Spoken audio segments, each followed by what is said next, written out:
What's going on, Yep. you two world? Edward, Michael, Steve. I'm Dave. Others will be along at some point in time, perhaps, allegedly. Um, Maybe. IRP 231. Even saying that, that's fucking stupid. What?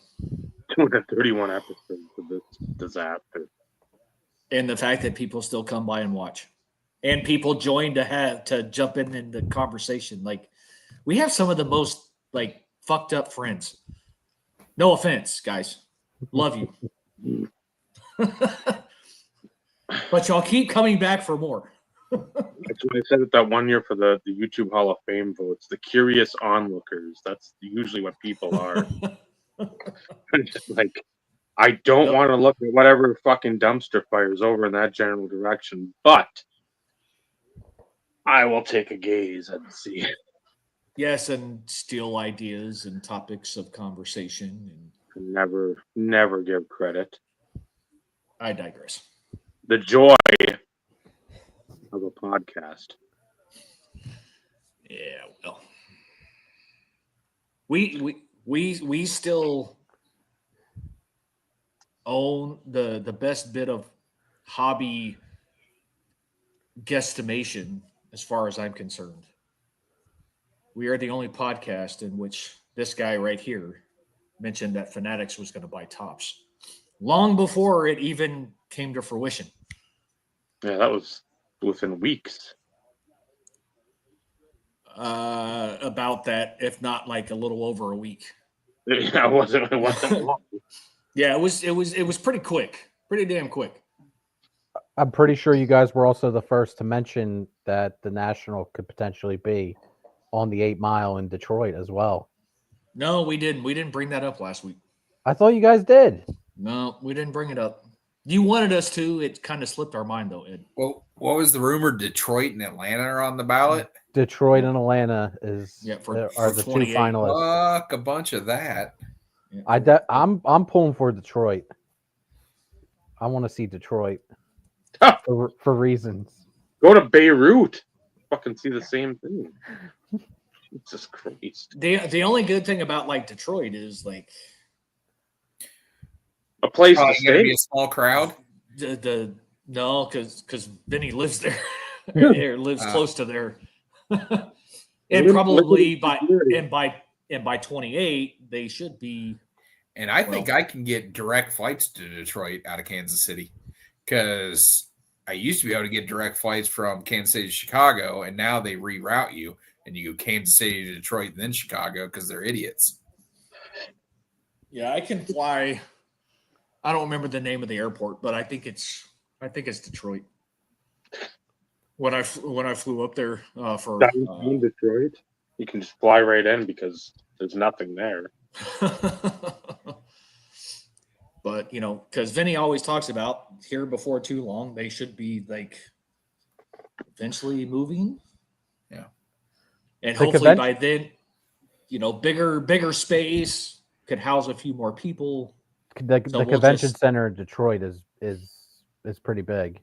yeah. I think it's top 10 lengthwise for convention centers in the U.S. Well, Nice. if the foot traffic continues at the rate it's been going, maybe it won't feel as crowded.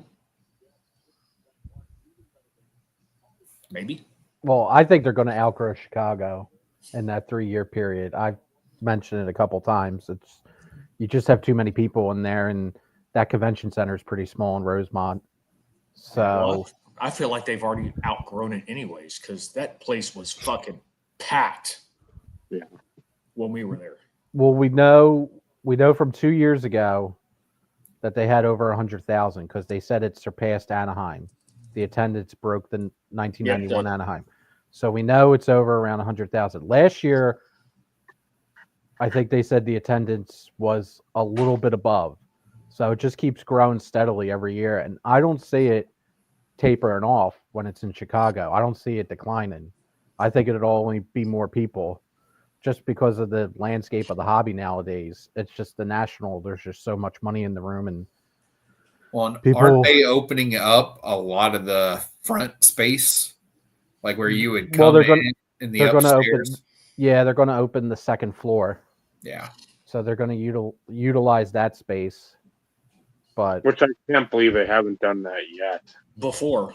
Yeah. That was like, you don't need to. You can still clear that shit out and have, if people want their trade nights or whatever. Well, I was gonna say they could throw breaking and vintage upstairs on second floor and be out of the way. You're gonna have to get the seat thing that go up the stairs on the side, the electric. Yeah. Collectors though. 'Cause I mean that the Missouri guy and then like our good friend Mike BBC, they need that thing to go up the stairs. That's too much of a hike for them to go. There is the escalator though too, Dave. Like, Well, you can't fit everybody on there, and Nuggets has the lifts. Yeah, I think last time the escalators broke, didn't they? Yeah. I'm sure there's nobody that was too heavy that went on there. I mean, The elevators broke in the parking garage. Again, people that weren't respecting a weight limit was not the reason. Like you guys parked in the parking garage, didn't you? Yeah. Like that parking garage is a fucking mess. Oh, it's a clusterfuck. So like you're adding more people, you're opening more space in that convention center, so you're going to have more people, which means more people are going to have to drive there.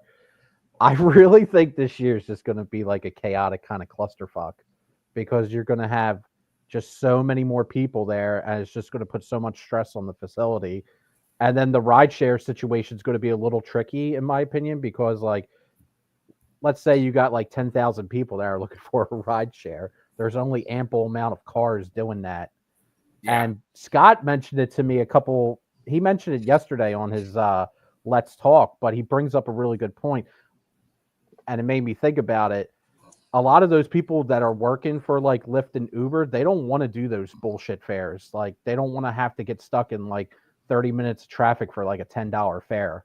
Yep. And I do remember that from Chicago. A lot of my Lyft share drivers were just like, I'm going home. I'm done with this bullshit. I keep getting roped back in to go to the Donald Stevenson, and I'm going like 5 blocks and I'm making like $6-7 and I'm using like $20 worth of gas. Yeah. So. Because where everybody was being dropped off, that front like entryway. Yeah, it was a chokehold point. Buses, like nobody was doing a freaking thing to try and like keep shit moving. Chaos, like limit the chaos, because I mean, it was bad. It was bad. And then that's not even getting into the whole air condition thing with the AC blowing out. Yeah, that was bad too, but it sucked. That was at least it got better. At least it got better. They did get it fixed. Still. That's why last year I was so pissed off. I was so pissed off last year after the National. I got home, I put on YouTube or I go on other social media sites to see what people are saying about the National and all this bitching about Cleveland. And I'm like, dude, Cleveland was awesome. I don't know what you guys were thinking. Like, and I was just hearing like stuff. I'm just like, those aren't even legitimate criticisms of the event. People saying that the whole parking situation was a giant clusterfuck. I'm like, well, clearly you never parked in the Chicago parking lot, because the Chicago parking lot is way worse than the Cleveland one. The Cleveland one was a mess for one day. Then they then they got that whole thing fixed up by Thursday and it was fine. But I do admit on Wednesday it was a mess because they didn't have anyone working to ferry people in and stuff like that. But they adapted quickly and they fixed it. Chicago, there's not that parking garage. They don't have the infrastructure for it. At least Cleveland, they have the infrastructure for it because they have a huge ass lot. Yeah, because there's what two parking garages for the convention center, and everything else is pretty much for the hotels. Mm-hmm. Then everyone was complaining last year about ride shares, paying for ride shares. I'm like, listen, when you're not staying across the street in Chicago, it's a totally different experience. And y'all go to a lot of you guys are going to get an education. That's why that's why I was telling people in Cleveland. I'm like, because there's ample amount of rooms in Chicago, and all the dealers, all the industry, all the corporate people are taking all those rooms. So everyone's ass is going to be away from the convention center. So, I mean, I'm telling you, a lot of people are going to get an education this summer in Chicago. At some point, they really need to look into football stadiums during the summer. Everything's there. Just have everybody set up in the concourses. They could do that. Yeah. You would never have a problem with parking. You've already got the food places in place. You've got tons of bathrooms, all the seating in the world. You could close off a bunch of it if you want to, but you're talking about stadiums that sit 40, 50,000 people. I mean, there's a lot of space where you could do that. They do a card show at Fenway Park. Yeah, see? I mean, that's where they should look into doing that. They used to have Twins at the Metrodome, and it'd be on the Metrodome, but that'd be in January. Well, see, the baseball stadiums wouldn't work during National because they play baseball in the summer. Well, yes, this is correct. But football stadiums work because they don't play football. And you could do, again, that opened up a whole new. You go Atlanta for the Falcons, are indoors. Detroit's indoors. New Orleans is indoors. I know you don't want to go back out to LA. LA's indoors. And basketball arenas, that would work too. Yep. But I'm sure the reason they don't, I can't even imagine how much it would cost to rent the space. It can't be that much more than it does to rent the fucking convention center, though. I would hope not. And even if it did, you're fucking making money hand over fist. So it's not like, man, are we gonna break even? Fuck you. You don't even have. If you're thinking about that, you're doing something completely ass backwards wrong. Because right now, you could print fucking cards on turds and they'd fucking sell. I mean, it wouldn't matter. Because I know from before as the dealers have to basically solidify their spot for the next year. Yeah. Right then. Yep. Mm-hmm. So in those situations, they already know how many dealers are going to be wanting to set up. So they know how much it's going to cost. Most dealers, even if they up the price a little bit per table, most dealers are going to pay it. Yeah. Keep their spot. Their table's going to be paid for in the first couple of hours most of the time anyway. Probably before the show even opens, Michael. Yeah. With other dealers just buying off them. Well, because that's true. You have the press freaking badges or whatever, the media badges that actually get in super early. That Tuesday night. They're reeling that in though, Steve. They're not giving as many out for that. But still, I'm saying, But on the when you put things into perspective, how many dealers do you think set up at National? 400, 500. The bottom line is they probably have dealers that get turned away. So it's not it's not like you couldn't make enough money to put them in a facility, basketball stadium, baseball stadium, anything along those lines, they would still make money. Yeah. Because, if certain vendors want to be there, food vendors and stuff like that, outside of what's there, they pay a fee to be able to sell their product or whatever. The biggest thing is, I would think, is it may not be the cost to rent the space. It would be also to cover the parking attendants or, the food vendors, that type of stuff. Yeah, the staff that you have to bring in. Because the stadiums aren't going to pay their people. Somebody would have to compensate the individuals for being there. Yeah. So, But the Nationals not the Nationals reached a point to where it could be anywhere. I said this before, it could be in Flint, Michigan. It could be in Timbuktu. It could be in New Delhi.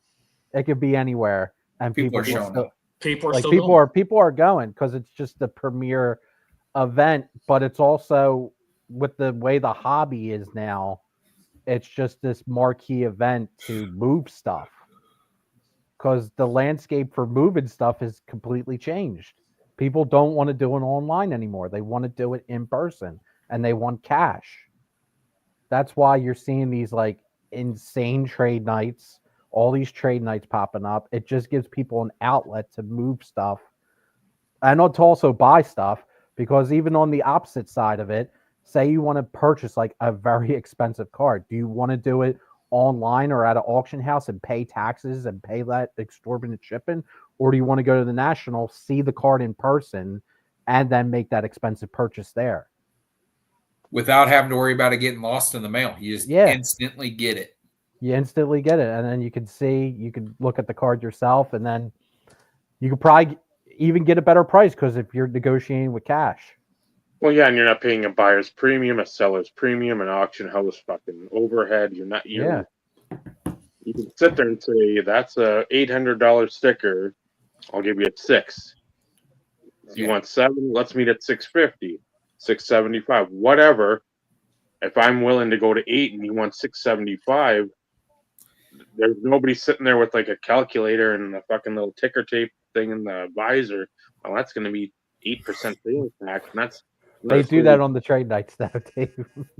Well, that's sales tax. Like, no. But you get people who get like. There's people who go to the trade nights who plop down.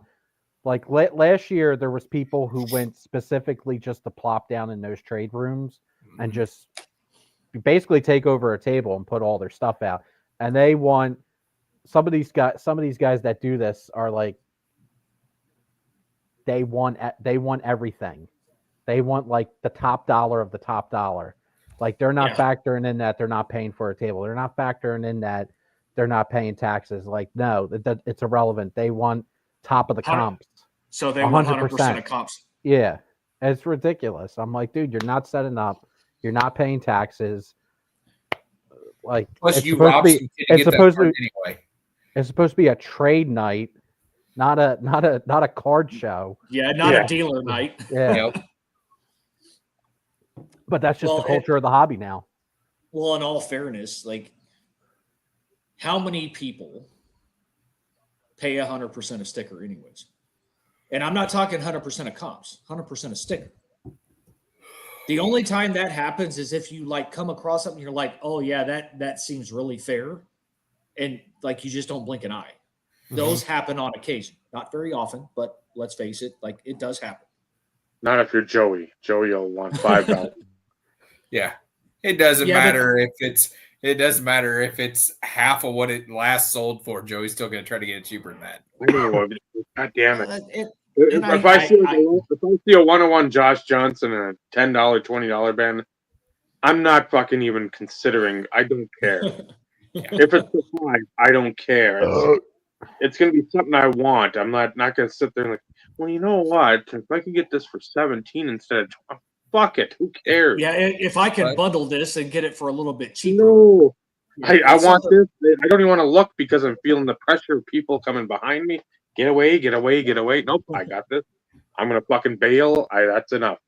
That's the way it was. Unless you see the vein of like 90s stuff or like stuff that we collect. And it's like, oh, Christ, there's like 10 Lemieux and somehow there's fucking 12 Clay Matthews after that. And what the hell is this? There's like 13 like current Phillies cards in a row. I'm like, well, I got to stick around and so somebody's been watching our collaboration of people. Yeah, that's like when Joey found that Favre Ultimate Super Patch for me.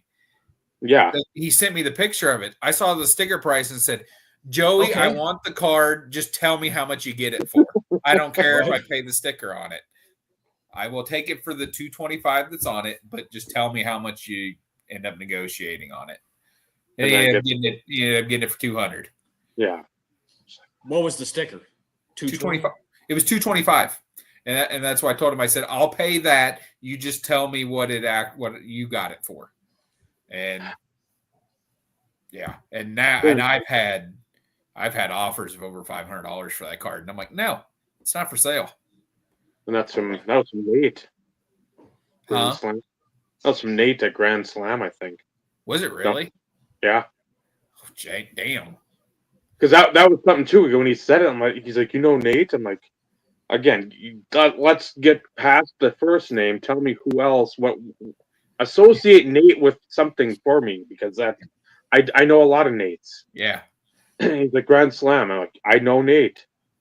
I've watched him. And his act is over the top. But again, that's what you have to be in this hobby to continue to have the fan base. So, like, I know him. I mean, I know he's got a lot of shit that's fucking insane, and he goes through a lot of shit that's insane. But yeah, like he had that there, and I talked him down. And like, Yeah, to me, it was mispriced.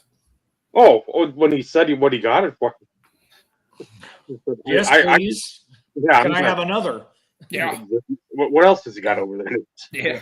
Obviously Because not. anything else like that. Yeah. Does he have another one by chance?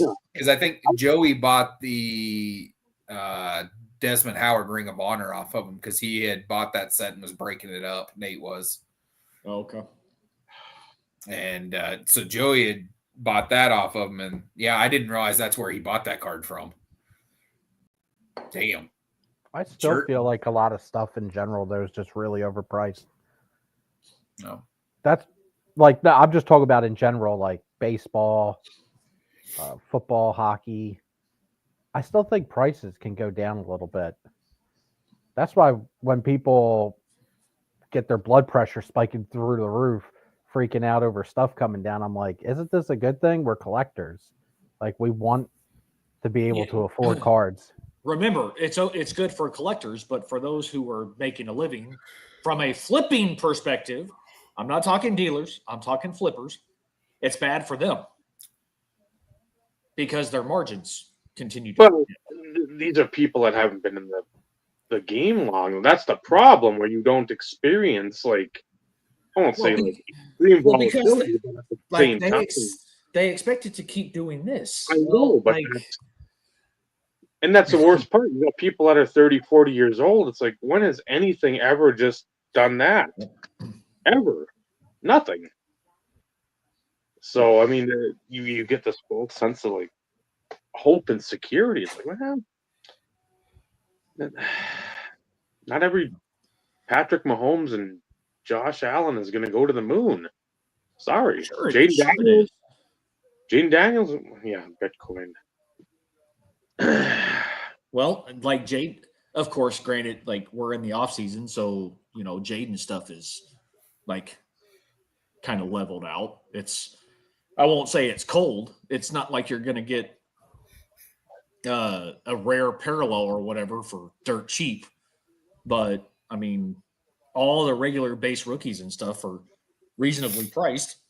But again, for anybody who's been in card collecting for more than 15 years, and I'm saying 15 because that at least takes us back to 2010, which is before the 2017 when the hobby came to be. For football, now's the time to buy it. If you want rookies, now's the time to buy. It's not the time to sell. It's the time to buy. When OTAs and the preseason starts ramping up, that's when you want to start selling. Yeah. Right. When the reports are best shape of their career. As soon as those reports start coming out, sell. Yep. Because they're bound to play like shit. But it's the same with every basketball, baseball. Like it all has its moments, and it's like, oh shit, like prices are dropping for football. Well, yeah, no shit, it is. It's freaking the off season, but that doesn't mean that that's impacting baseball and basketball and hockey. So, of course, before long, it's going to be you want to buy basketball, hockey, and football because they're all going to be in the off season. Yeah. But I digress. I was hoping the Favre documentary was gonna really make some people want to sell some rare shit, and it has not happened. It's upsetting. Give it a little bit more time. Maybe you'll get lucky. Yeah, I'm hoping people get around to watching it and be like, "Oh, I can't own his stuff anymore," and I'm like, "Good, I'm ready to buy." Why should I, Bobby? Why should I?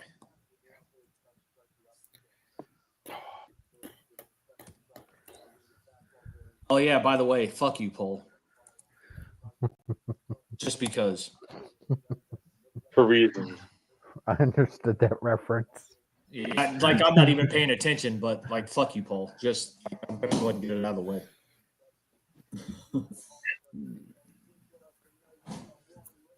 Haven't even bothered to look. I did see well, this will set you guys off, all three of you.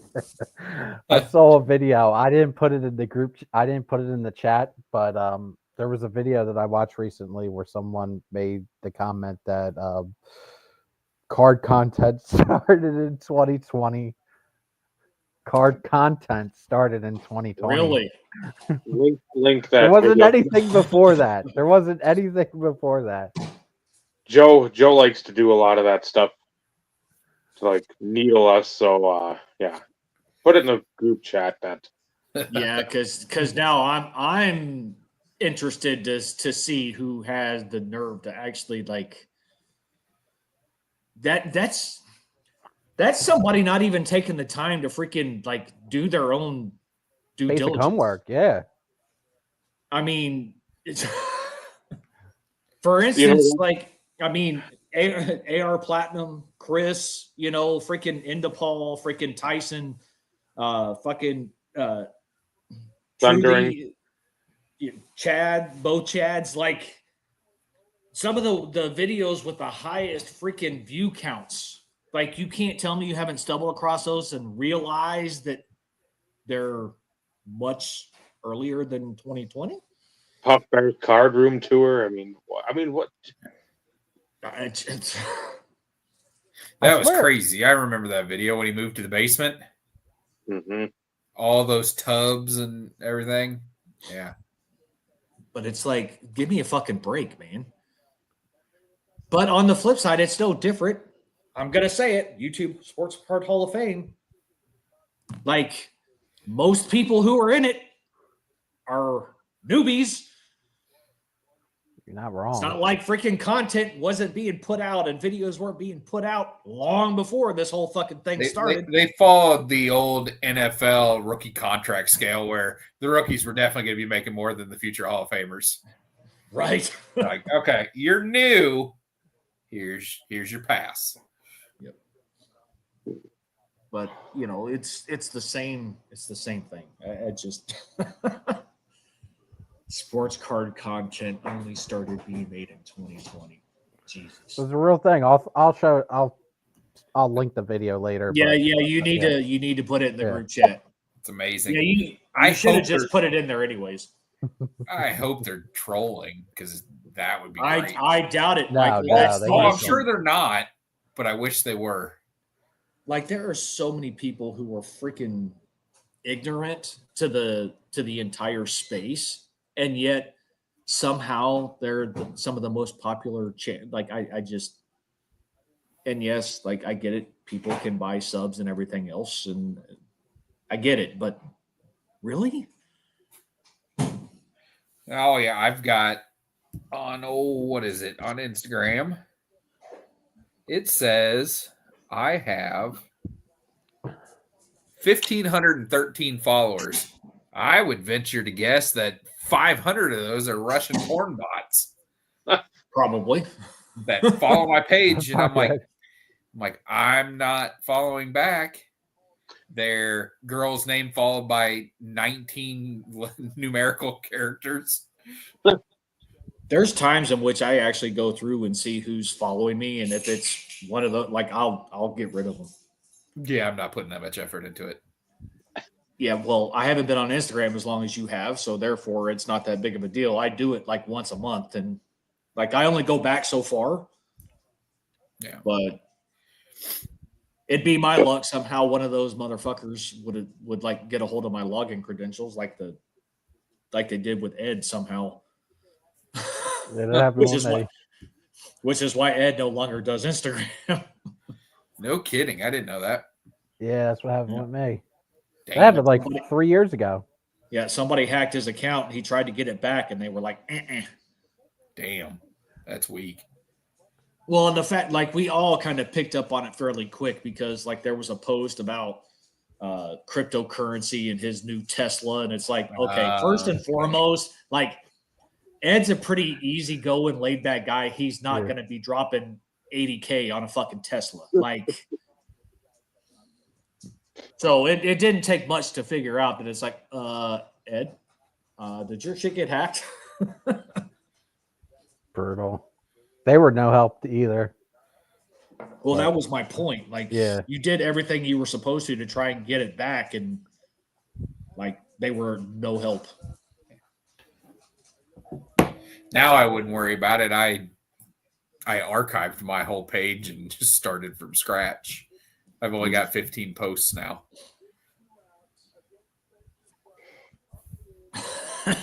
Paul. He misses your crypto tips. What a dick. No, the correct response, Ed, is fuck you, Paul. Come on, man, get it right.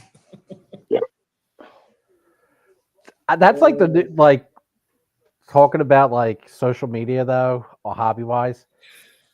How exhausting is it when people just make like statements like that though on like there was no card content before 2020. It's just like I feel like people try to control narratives on certain things, and that was not the case like 4 or 5 years ago, and it's just fucking exhausting sometimes. Very much so. It's just Yeah, so exhausting. What's the point of trying to control the negative or the narrative? Like, what purpose does it serve? Seriously, like, what benefit does that have any content creator to control the narrative of no card content prior to 2020? Well, it makes Like them what? look. It makes.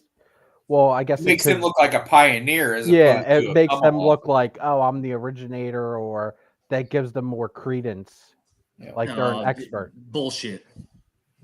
Well, yes, it is bullshit, but that's what goes through. That's what probably what they're thinking. Yeah, but again, like, the more followers or the more subscribers that they get, eventually it's going to come across as recommended for us old school people, and like somebody's going to freaking just rip into somebody. Granted, they'll probably go and fucking delete the comments and everything else, so it's as if nothing ever transpired. I But don't even- like. No, go But ahead. even like when people were doing that whole bullshit of, oh, the hobby's dead, the hobby's dead. Remember when that was going around? Like it spread like wildfire throughout anyone who made a card video. And I'm like, I'm so tired of these video tropes that people just keep came out right about the time Zion's 10 million PSA 10 base Prism cards started going down in value. Same with the Lucas Silvers and base cards. As soon as those went from $4,000 a piece to $600-800, whatever they A were. few $100, whatever. it Yeah. was. Like, yep, hobby's dead. No, it finally caught up to the fact that these things aren't rare. Mm-hmm. Then the whole thing with Graydon, then people freaking out about PSA or BGS or SGC. It just keeps going around in a circle. Yeah. Or the people that act like PSA was like squeaky clean before the pandemic. Yeah. Like, Yeah. oh, all these issues just came out of nowhere. These backlogs came out like, no, they've been fucking up for years. Serial number 1 was a trimmed altered card. The biggest card in our hobby was the first card graded by PSA, and years later it came out that it was altered and trimmed. Yep. The Gretzky Gretzky Wagner. Wagner, which Yep. belongs to the guy that owns the Diamondbacks. He owns that card, and it does not on the label mention the fact that it is altered or anything. I think it Never still did says, see that. I think, what did it grade? Like PSA 8? Something like that. I can't remember. At fucking high. Yeah, and it still has that numerical grade on it with no little blurb about it. It just says the Gretzky, and I can't remember the guy he bought it with. It was Yeah, I Gretzky don't and somebody remember. else. But It was what, the owner of the Kings, wasn't it? I'm sure it was. That makes sense. Whatever that fucker's name was. Yeah. And I'm sure it's got the PSA label of under the whatever Artie Marino or whoever the fuck it is. Yeah, Bruce McNall. That was the guy for the Kings. McNall Gretzky. Or Probably that, and then the in whatever collection it is, like what was it before there? Like the Dimitri Young collection. Yeah. Yeah. It's like he definitely should have called it Demeet Hook. yep. Yeah, he was one of the first like active professional athletes that I remember being a collector. Mhm. And he had an incredible collection, really nice stuff that had he just not sold it for another 10 years, he would have made more money on selling that collection than he did in his baseball career. By far. Yeah. I mean, he had all high grade, rare stuff. Mm-hmm. Yeah. But yeah, now it says the Diamondback collection on a lot of that stuff. Because he's got the Wagner, he's got the PSA 1052 Mantle, he's got the PSA 1051 Bowman Mantle, PSA 10 Hank Aaron. I mean, I think You're talking about Arizona, the Diamondback owner. owner. Yeah. Yeah, he's got a really high grade Willie too. That's a pop one. Yeah, the 52 tops. He has a PSA 10. Yeah, it's That's what I would do if I had that kind of money, though. That's the kind of shit that I would want to buy. well, why would you not? Because Yeah, let's face it, we always talk shit and poke fun at vintage, but at the end of the day, like that's still it's a safer investment than the fucking stock Safe market. and smart, baby. Safe and smart. yeah, But if for those who haven't watched it, or I will say, watch The Golden Touch. Just watch it on Netflix, because some of the shit that you see is ridiculous. Like, fucking put the shit on mute to where you don't have to listen to freaking Kenny or any of his people who work for him. But the shit that they come across and they show during both seasons, it's pretty fucking cool. And like, the owner of the Diamondbacks is in season 2, and he's showing off, like, so. the wife and I watched both seasons mainly because we wanted to make fun of them because they're just awful people. Well, they are, but they're like marketing genius. Like, Sure. he is a marketing genius. He's a shitty person, but a marketing genius, and he's made people quite a bit of money. Not to mention, he's made himself a shit ton of money too. He's made some people money. If you're not one of the people that he's going to be promoting on his show, people get crushed in his auctions. Some of them, yep. Because they will lie and tell you anything and everything you want to hear to get the item, and then don't do any of the promotion that they say they're going to do on it. Yep. But if you watch the show, they do the extra promotion. Ken's making phone calls, man. Yeah. Yeah, only because it's shit on the show. Yep. And it's like super uber rare 101 shit. Like, of course. Yeah. I mean, come on.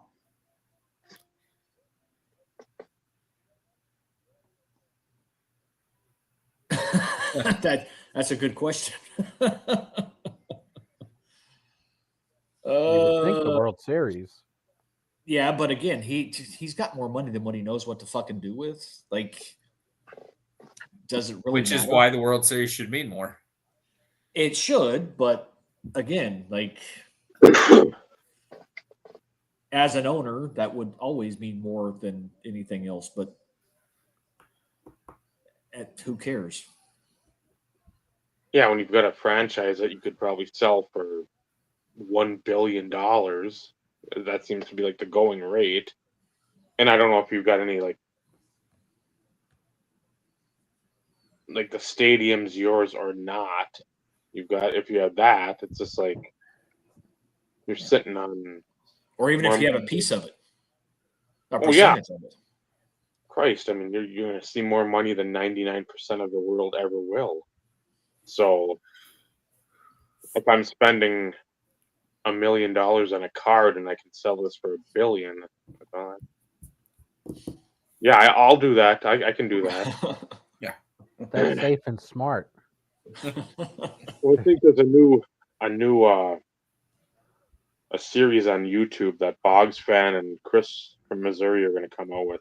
That's called Safe and Smart, talking about Wade Boggs cards and high grade and low grade, vintage, high number, like 7th series tops cards that are very tough to come across. So stay tuned for that, YouTube community. When the reality I is, will. most of the fans of Wade Boggs now know him from It's Always Sunny in Philadelphia. Or video highlights with Mr. Perfect on WWF Yes. television. Yeah. Or Can't say Treehouse I of Horror episodes of Simpsons. Yeah. Oh, thanks, Joe, for the FYI.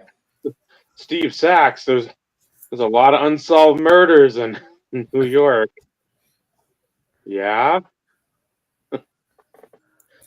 I do remember watching when they interrupted what was on ESPN at the time to see Boggs get number 3,000.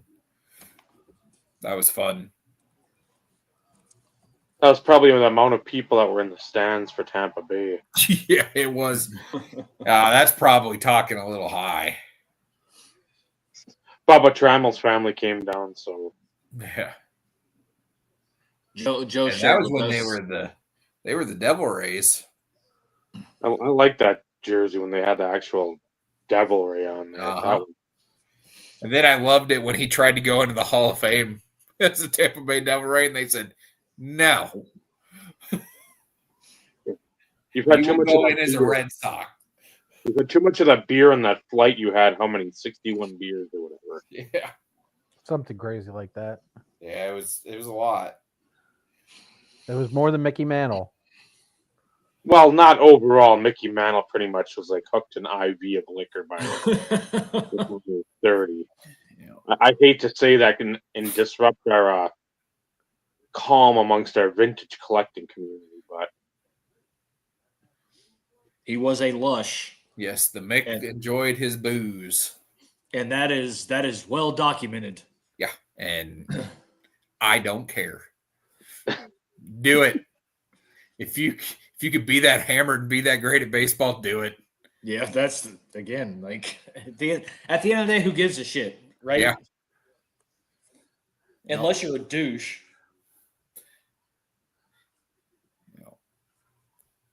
Oh, I'm sure he did, Bobby. But like he could definitely hold it though. Yeah, it probably took a keg to get him drunk.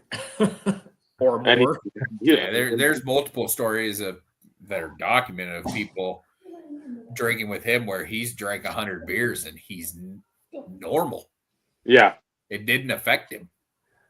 Or bottles and bottles of wine. Yeah, that it was HBO that did the documentary on him, and it was fantastic. It was really good. I know Tim White, the old WWF referee, was like the guy that drove around with him for 8-10 years, maybe. So he was with him basically the whole time. So yeah, he's I don't know if they ever got him. It would have been nice to see like a shoot interview of him just talking about Andre, because I'm sure he had some interesting stories to tell firsthand, where a lot of these other ones are like, if Hogan tells a story, You take it with a grain of salt. It's not true. It's embellished, and he won't find a way to sneak himself in. He'll find a way to make himself either out to be the hero or be the savior or something of that ilk, because that's what Hulk Hogan does best now. Yeah, that was a massive fall from grace of that dude. Yeah, he's just tumbled Yeah. down the hill. Like the guy trying to chase that wheel of cheese the other day. Oh, that was insane. That guy, I tend to watch that every year. That's the worst I've ever seen. Yeah, I mean, he was literally just shit whipped. It looked like the guys in the Olympics sprinting full speed, doing all the tucks, and that was bad. Yeah, you're doing like some fucking routine on the gymnastic thing. The floor And exercise. somebody just like knocks you out as you're doing that going downhill. I think one of the guys I had seen said like next to him was like, I think the dude was on shrooms. He was just like talking nonsense before he went. I'm like, well, doing that, yes, that I've seen many years of that because I want to see how dumb people are for this cool wheel of cheese, and yeah, the guy pretty much, if he's alive, he's got some issues right now. He's go look. I don't even know where it's at. It's over in England, maybe England, Scotland, Ireland, somewhere that part of the world, and they roll this big wheel of cheese down there, and it's a good sized hill. It's like probably like a junior ski type deal. It isn't, but I mean just like the length of it, and the motherfucker. You just look it up and you will see, because it was from 2-3 days ago. Destroyed. That's pretty much the perfect. It's abysmal. So sometimes you wish that's what the hobby would do to. That's the fall from grace the hobby would have. That swiftly, that wildly, that violently. It was a life-changing moment for that guy.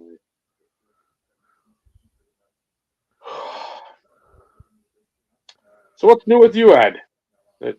Since you haven't been on here in a good 6 to 8 months or so. I'm going to the Fever game tomorrow. And of course, Caitlin Clark is not playing. Fuck. even the fringe members of the IRP get that beautiful luck. I never got to see Natron Means play. I went to 2 games, hoping to see him. Nope. Matt Dumba didn't get to see him at the Wild game. I did see Northcutt. I got to see him score a touchdown. Saw the drunk Kerry Collins a couple times, but yeah, the Natron, and I didn't even bother with Josh Johnson. I'm like, I know I'll never see him. I bought my tickets Sunday night, and then the news broke noon Monday. And like it was like I got notifications from like ESPN, Apple, Yahoo, and then like 10 people in various chats. And I'm like, oh my god, are you fucking kidding me? But it's still gonna be a good time. I mean, they got a nice team. They got a lot of good players. Plus, Washington has a lot of nice young. Yeah, they got good players on their squad, so it should be a good game.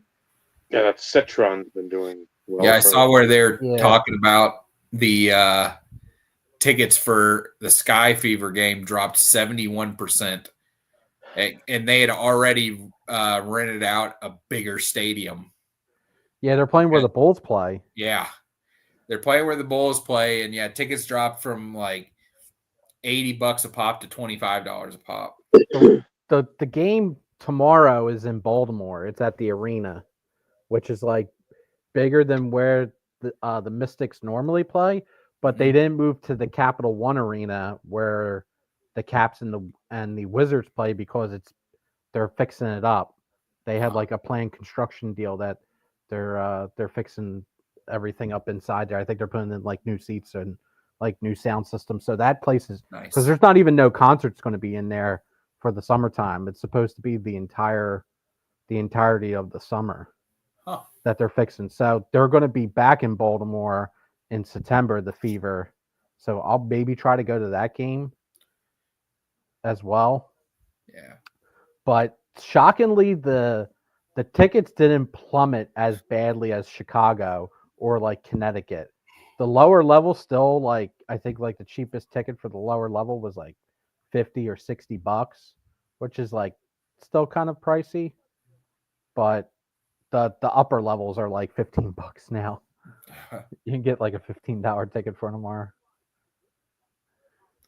And it's not like you're seeing like the deaf against the blind. Yeah.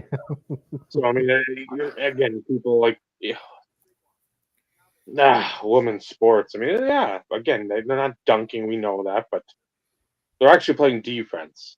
Again, it's happening now a little more in the NBA because they're getting down to the nitty gritty. But a regular season game with defense and people caring about not just giving uncontested layups. Right. It's always nice to see. Mhm. I mean, no matter what it is. So I know a lot of people out there be like, "Oh, women, Yeah, that's they could be in the kitchen." Mm. Dude, the whole dunking thing is so overrated though. Like I don't care that people can't dunk. Like Ben Simmons can dunk and he's a total shitbag. So, like what Well, fucking- he can dunk, he just can't make it. I mean, Yeah, that guy. I still can't believe nobody watched the documentary that came out about him on Showtime when he was at LSU. I can't believe that no NBA teams watched that documentary and didn't know exactly what you were going to get with him. He was a bitch of all bitches. And it was obvious watching it that he was going to be a problem. And not in a good way. yeah. the Sixers yet again made the wrong decision. They always seem to make the wrong decision. They haven't made a right one in a lot of years. Yeah, no. I was gonna say the last one they made was drafting Iverson. Maxi's a good player. They passed on Tatum. But that wasn't like some sort of like top end decision. Maxi was like what, a later first? I think so. don't I even had to double remember. check. But like the last big decision they made that actually made sense was drafting Iverson. Yeah. Because what they've had, they had Ben Simmons. Is that Embiid. took Fultz too? Markel Fultz. Embiid was Oh, the and- best player Yeah. that they got from the draft since AI. And we And see he, how that worked out. I mean, they missed on so many first round picks: Markel Fultz, Norland's Noel, Jahlil Oof. Okafor, Evan Turner. yeah. They did draft Drew Holiday. He was really good, but then they got rid of him. I did like Drew Holiday. He was a good player. Yeah. Remember Michael Carter Williams? He's Yep. great. He was good for the 1 year. He was But good that for was 1 year. That was the bad class, or that was that Giannis class or the year before? I think that was the year before. That might have been another weak class. But yeah, they've Then Markel Fultz. that's yeah. Oh my God. Ben Simmons. There's another one I'm missing. Fultz was the same draft as Tatum, right? Yes. Fultz was the same draft. Unfortunately, Ed froze on me, so I don't know what he said. Oh yeah, no, it was the same draft. Because that's what they said, that basically Ainge finessed everybody into letting Tatum fall to him at 3.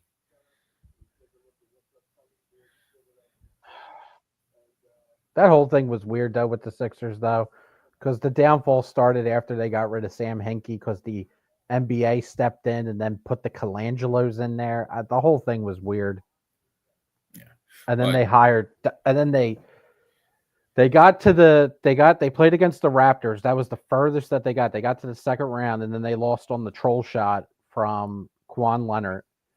And then after that, they fired Brown, and then they brought in Doc Rivers, and then Doc Rivers does what Doc Rivers always does. He goes into a place and destroys it. Yeah, he keeps getting jobs. It's amazing. Because he lives off that one championship he got with Boston. Yeah. The only place he should get a Which- job is ESPN. Go back to ESPN or NBC. Be a commentator. You were okay there. He truly believes though that he's one of the greatest coaches of all time. Like he really believes that. Yeah. When in reality, he's John Gruden winning the Super Bowl with the Bucks when it was Tony Dungy's team. He said he recently said something insane, like absolute crazy shit. I think he said it to Stephen A. Smith where they were talking about all the 3-0 or 3-1 series he blew in the playoffs. I think he's like the only coach in NBA history to do that on 3 separate occasions.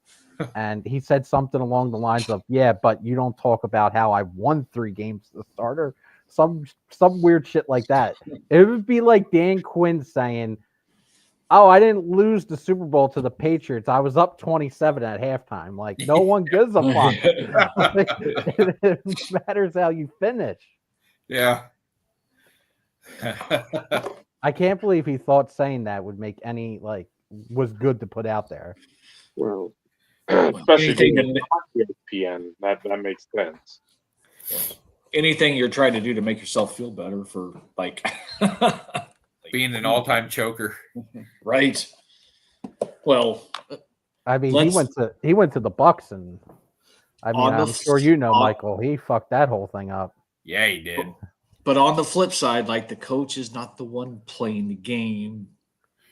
True. In no I way, get- shape, form, or fashion What? am I not saying that some of the ownership and responsibility does not fall on a coach. But That's not what I'm saying. I feel like of all the major sports, though, basketball is the game where the coach has the most impact. I don't Yeah. disagree with it. Yeah. So the coach is a big part of things. Steve is a Doc Rivers sympathizer. No, I'm not. I think that's what we're going to get from this episode tonight. Yeah. No, I am not. You could No, have been talking about anybody at this point. I mean, most of the time, I agree with that point that Steve's making. But Oh, yeah. with Doc, it's more of a pattern now, because he's been to multiple teams. Yeah, 100%. Again, we could have been talking about anybody, and I would have said the same thing. It has nothing to do with who we were talking about specifically. No. But it's The always Bucks have basically always the painted coach. themselves into a corner where they have to trade Giannis. Yep. They Always can't do anything else. At least they got a championship out of Giannis, though. Absolutely. Yeah, at least they Yeah. got the one. Yep. And I think that's going to soften the blow of him leaving, because they're going to get a massive package in return. Well, just don't be like Dallas and get nothing for Luka. There was But they did get something, Dave. They Well, I know did they get got something. Cooper. They got Cooper. That was like their Willy Wonka golden ticket. that was Wink, uh, wink. 1%. Wink, Harrison's wink. like, I need to use a golden ticket now. Sorry, And sorry, Steve. still not the lowest percentage ever for it to happen. So y'all can all go fuck off. Oh, you're not going to defend that shit. You damn right I am. That's a fucking joke. Believe what you want. It's the same thing that happened with Zion winding up in New Orleans. It's the same thing because they lost Anthony Davis, and they got Anthony Davis off of another bastardized thing. Wasn't that when Yeah, and they the had the NBA third stepped highest, in and stopped Chris Paul from going to the Lakers? Yep. and they had the third highest percentage chance of getting the number one draft. Y'all, everybody can say whatever the fuck they want. I will absolutely say they didn't deserve it after being that retarded and giving up Luka for nothing. They definitely didn't deserve it. They should have aired it and go, nah, never mind. We're gonna repop that. Still, again, not the lowest percentage. It's the third lowest, tied for the third lowest. Well, it's just because it's always been rigged. Can It's we just get a it's just a spectacle. Can we get a draft watch party between Steve and BBC for Mavs draft No. night? No. Come on, Live from the ranch. Yep. the two Texans. Come on. Then the real midnight can be there too. Dave's from somewhere down by Fort Worth. You know what? I never asked Dave if he's a Mavs fan. I wonder if he is. He might be. Well, he's a I would Knicks. doubt- You I would get all doubt the- it because he's a New York guy. Yeah. You get all the Knicks shit. Yeah, he's a New York guy through and through, Mhm. which Panicky? again, like, is that not what- uncommon. What was that, That- Michael? Was that Dave's last name? Kamenicki? Yeah, something like Yeah, that. something like that. Yeah, he's Jets fan. 100%. Yeah. Poor bastard. Yeah. He's had a lifetime of Glutton for punishment, that's for sure. Yeah, because who was the freaking quarterback they drafted? Zach Wilson, No, years prior. Mark Sanchez, Gino?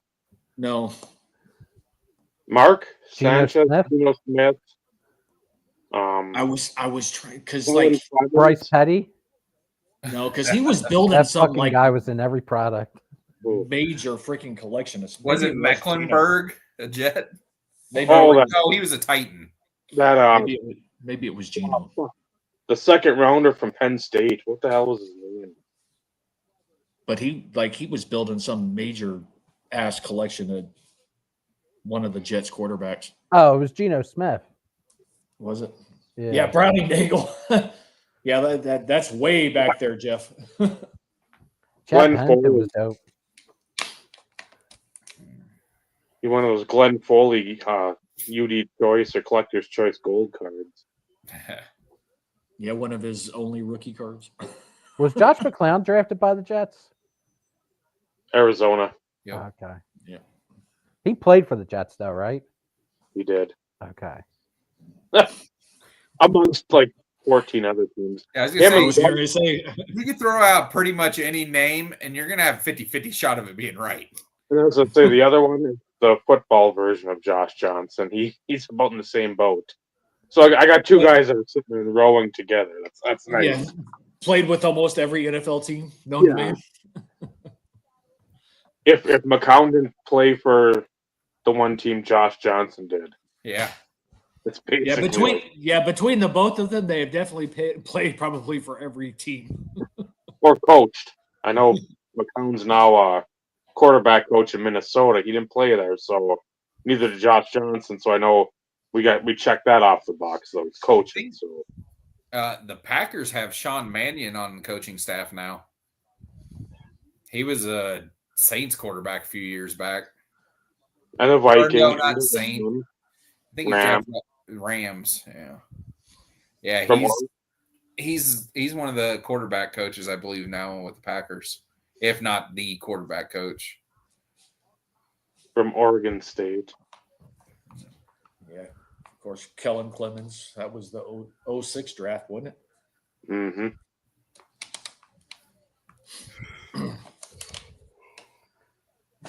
Got an Josh autograph of his. Johnson.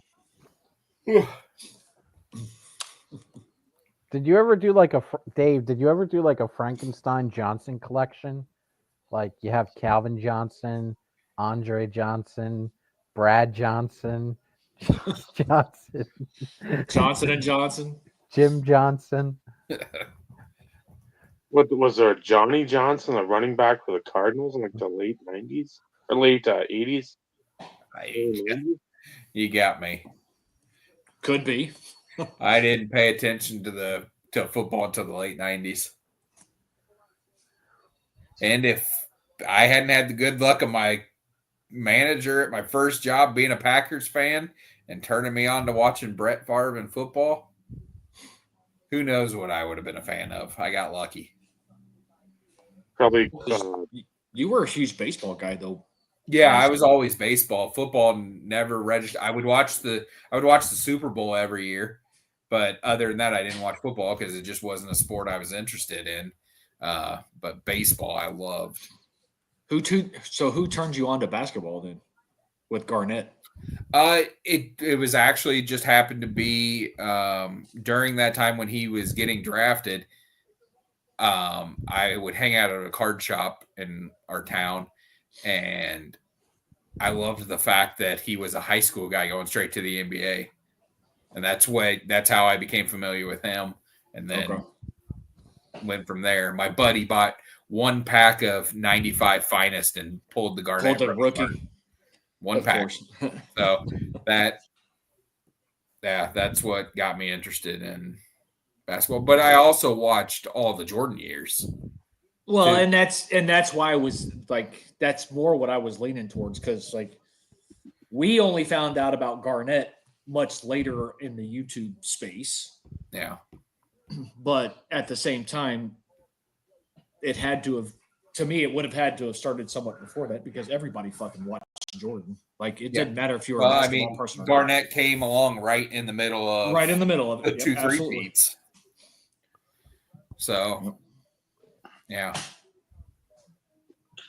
And Trent Tucker, the Wolves announced, always call him the big ticket. Yep, big ticket.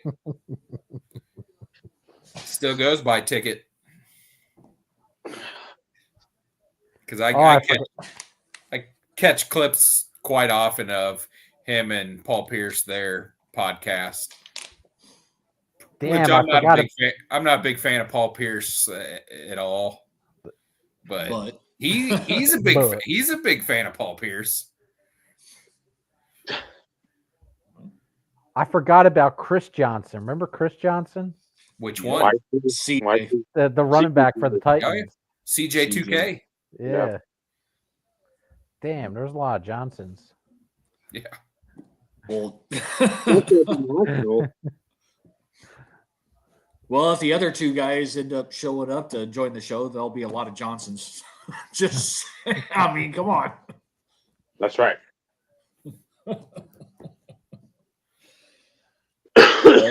Oh, CJ. That guy fucking fell off the face of the earth, man. Vinny will show up. We need to talk about Monk. I keep hearing about Monk, the coach. I want to hear more about Monk. I keep watching. Nobody's decided to show up yet. Have any of you guys seen Vernon Maxwell on the All the Smoke podcast? No. You need to watch that. That guy is pure hilarity. He's insane.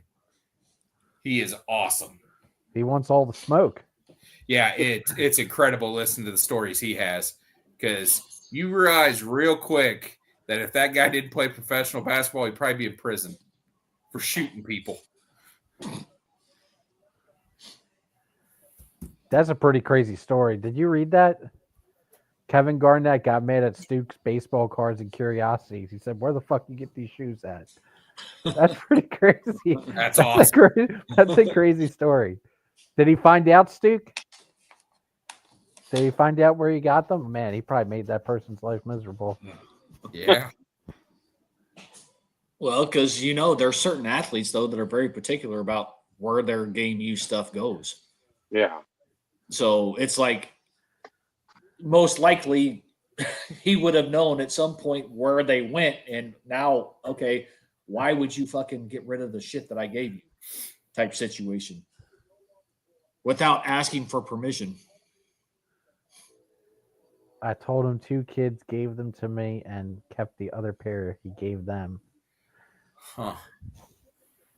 Do you still have them, Scott? Do you still have them? Or did you sell them? From that day forward, Kevin Garnett never gave his shoes out to kids. He said, "Fuck them kids." Yeah. Had a burn barrel at every game. Fucking toss them in there. You ain't getting them today, kids. There's a lot of guys that don't give away any of their game use stuff. Yeah, I'm trying to think like recent players, basketball players, NBA that give away their shoes. I can't really think of any. It doesn't happen very often. I think the only one that comes to mind is honestly Caitlin Clark gives away her shoes quite a lot. But like I can't think of any NBA players that give away their shoes. I think LeBron's given away quite a few pair. He gives quite a few pair to kids. I thought Curry gave shit too. I don't know what though.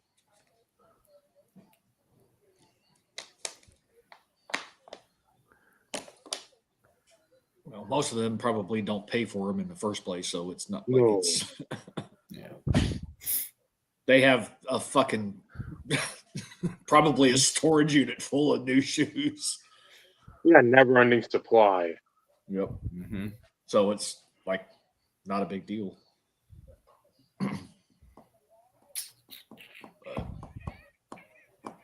Well, if they ever bring those shoes to the National, I hope they're comfortable. I can see it now. Scott walking around.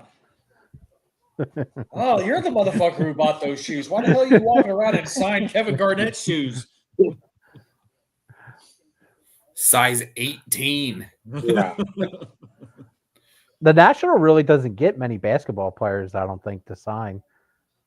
If Doesn't Kevin seem Garnett to. ever signs at the National, I want Stuke to read it again. That'd be awesome. And I'm make sure back, he records baby. the interaction. I'm He doesn't- back. He just does not strike me as the guy that is going to show up to a national. No. No, I can't imagine that. Who, Garnett? Yeah, no. You couldn't pay him enough to interact with us morons. No, fuck, he'd get tired after 2 people. Like, I got how much for this shit? Wow, Not enough. Looking at that line, be like, my God. What gene pool are these people plucked out of? Holy Christ. This is a fucking disaster. I didn't know they made my jersey in that size. How many people in Cambodia fucking had to make that thing? Yeah. That was funny, Michael. Eight soldiers. That's why I've never been a football jersey guy. Is because I've always been, fans of linebackers and quarterbacks and everything. Man, Brett Favre does not need me out there wearing a size 56 jersey of him.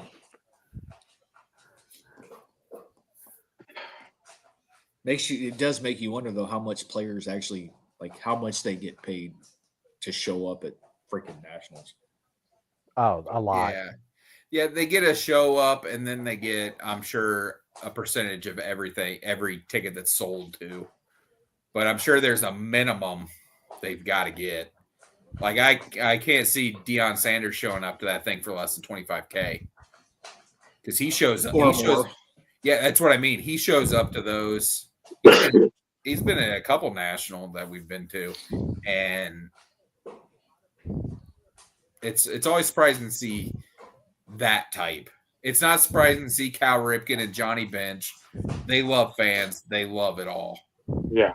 They're going to do it, but to see the big personality guys, they've got to be getting paid a ton. But what's interesting though is they're not, and this is going to sound really wrong, but they're not always like the huge mega stars though either. No. And well, yet, a lot of the times it's local fan favorites.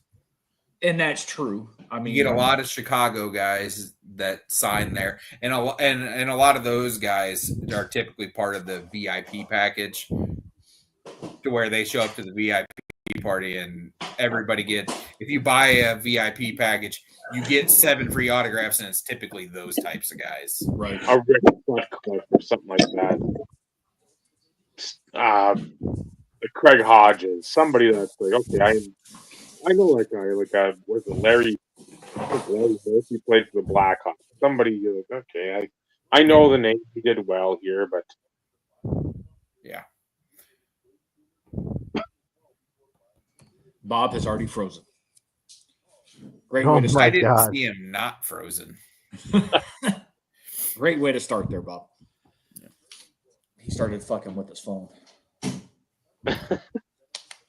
I just love that we're not even 2 years into Skeen's career and they're already talking about trading him. Now this is going to be funny. Let's see if this actually like happens this way. It's on there twice. That other guy's a fraud. That was funny. Yeah, it was.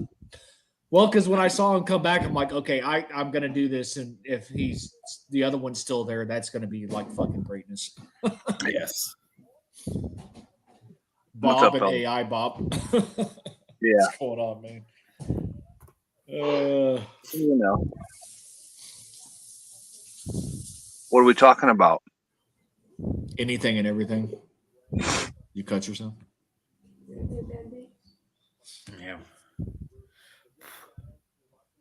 We got our top 5 at some point. It was top 5 musical voices, so that'll be Okay. something that's going to be completely like of opinion. Sure. Well, most top fives are, rooted in opinions. Well, yeah, but I mean, like the Mexican one from last week was pretty much you didn't have another deviation. I mean, it's What like was last week's topic? Mexican food. Well, Mexican food's like 8 ingredients served 19,000 different ways. Man, you can't go wrong with a taco bowl. But that's the thing. It was like tacos, enchiladas, burritos. I threw out chili because it's like, well, I hear a Tex-Mex chili. Chimichangas. I'm a fan Yeah, of them. that they were in there, so it wasn't like again. That's a top 5 where you're not going to sit there unless you. Steve said I think tamales was his number 1. So it's like okay, you're not. It's like what's your favorite snack, and you can go through and if you had like every, chips, like Hostess, like Little Debbie, candies, whatever it is, like you could run a gamut of like a lot of completely different top 5s. Mexican was not going to be one that was going to be one where we're going to like have too many variables there. It was going to be what 7. what order was it going to be in, and that was about it. And pick 2 numbers, 6. 6 and 7. Just because Ed's here, We got some WNBA. and I want to open something. Yeah, it's the hangers. All right. Game Gear. Because I actually want to put this set together. But I was telling Michael some time ago that, like with the blasters, the amount of rookies you get out of a blaster can almost be none. At least with these, I feel like there's a better chance of getting more rookies. Speaking of which, like a rookie on the front of one. So like, of course, I don't expect to have a repeat. Last time I opened WNBA Prism, pulling Yeah, you did work last time. a silver. That card's fucking damaged, man. So was that one. Man, this whole fucking thing is jacked up. That's upsetting. Look. It's not showing up, but you like they Yeah. Yeah, there's like an indent on the card. it's missing some of the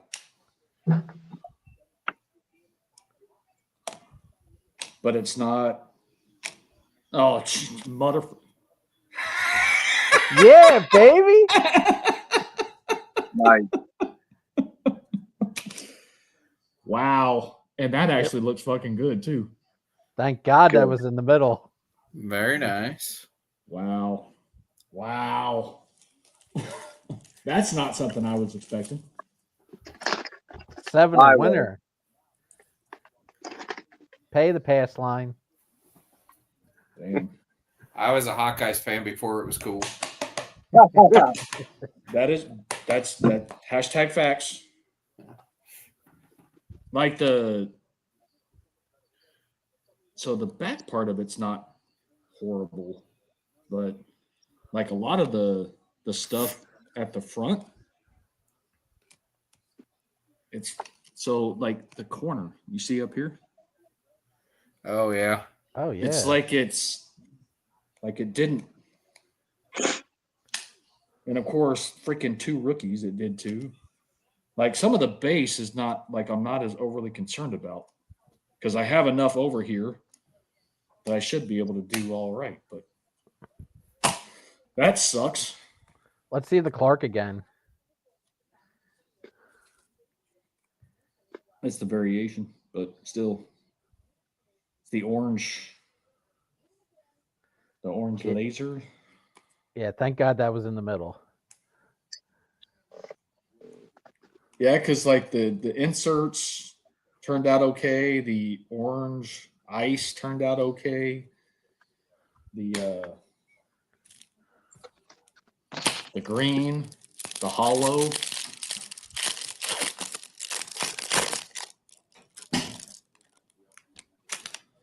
Let's see.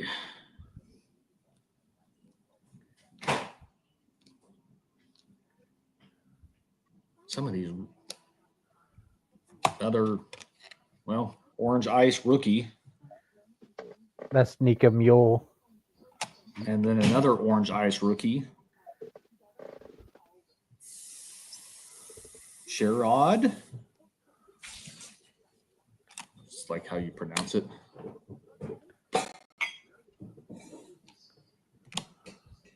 Well, not everybody's favorite person, but like Hey, that's a good fucking- one. fucking another orange laser of a fucking like Jesus. Wow. Never got the- heard of her. Hopefully, she's not trying to take a shot. Bob Lewis told her how to rebound.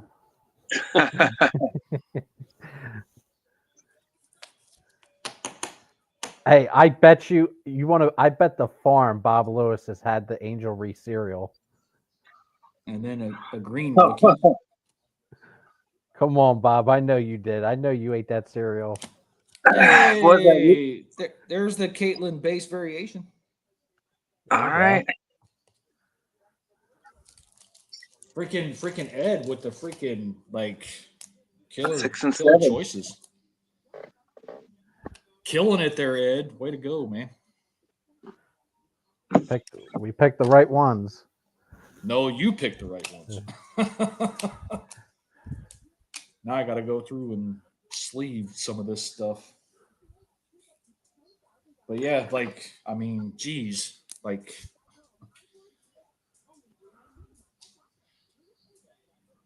Very nice. would have been awesome if this Caitlin was numbered. Now I'm being like picky. I'm asking for too much, right? Right. So,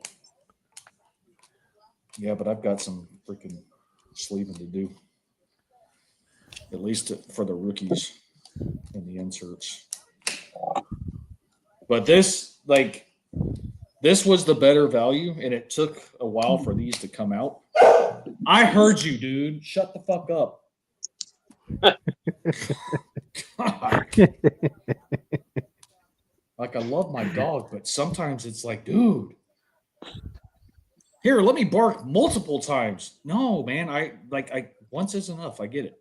I really do. I love you, but stop. There's a Rakia Jackson fireworks, or is that Kaleidoscope? Yep. She's a good player.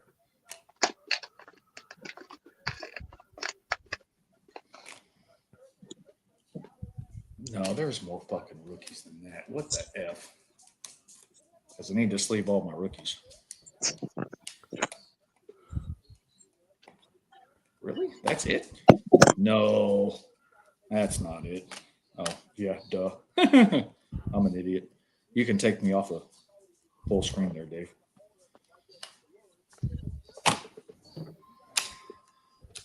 Nicely done, Ed.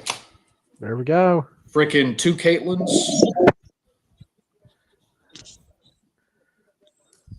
And an Angel Reese. Yep, orange laser. Or is that a? That's. I'm assuming that's the orange laser. The other one I think is something different. I'll have to peruse the back and see if I can figure what that one is. And Bob definitely went off screen to get a bowl of Reese Puffs. I know what you're doing, Bob. No. But The one sports centric cereal that we always have a good laugh at like new products, and that the one the Kelsey cereal with like let's just throw a bunch of General Mills like cereal in one bowl basically. Yeah. I mean, that's kind of sacrilege to me. Like you want to enjoy one at a time, you know. They each have their greatness.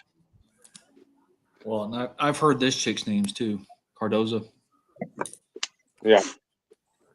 That's of course, the variation, but still. Cardoza Cartel. I think that maybe I'm confusing it with something else. I don't think you are.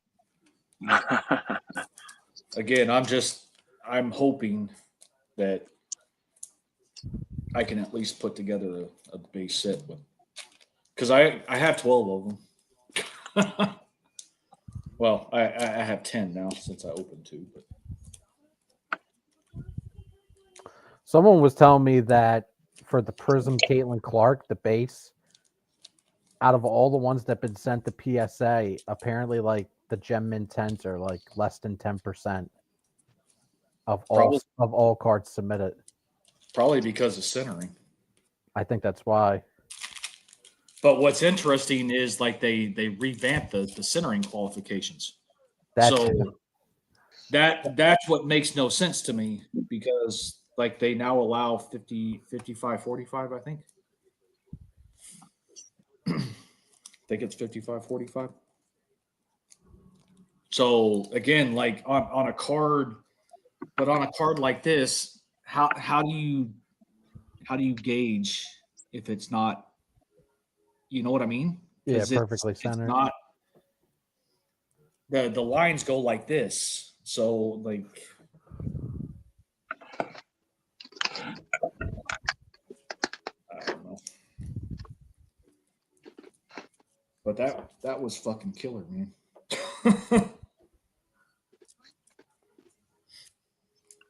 That was freaking killer. That is not what I was expecting, but I'll take it. So out of all the WNBA Prism I've opened, I've pulled now 3 variations, or 3, like I've pulled the silver, I pulled the silver ice, and then I'll have to read the back and figure out exactly what this one is. But say that's pretty damn good.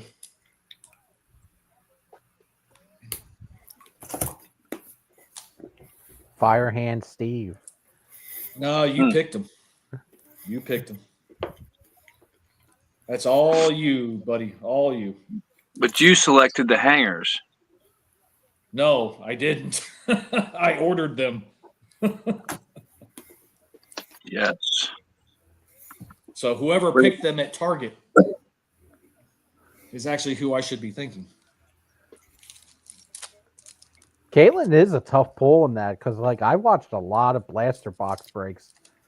There was one guy that opened like 40 fucking blasters and he only pulled like 1 Caitlin base rookie. I'm like, that's like statistically that should be impossible. I not even a big noticed set. that, like, in 2018, like people were opening like Update, Chrome, and they weren't getting Juan Soto's, but I feel like I was fortunate not like I was pulling them. Like I don't know if like how that breaks down for like regionally correlating stuff. I don't know. So like Texas is where all the Caitlins are basically. Yeah, but they're not. They don't ship from Texas though. They ship from like Illinois or something. That's what I meant. Yep, Illinois. You would think they would send the majority to Iowa, just cause. Yeah, but that's freaking killer. Again, not everybody's favorite, but out of two freaking hangers, like That's a good one. and that's true base rookie too. That's not the image variation. Because they are okay. So I think the Angel is a gold laser, and then the Caitlin is an orange laser. I feel like gold laser would be numbered though. It's not. Neither one of them are numbered.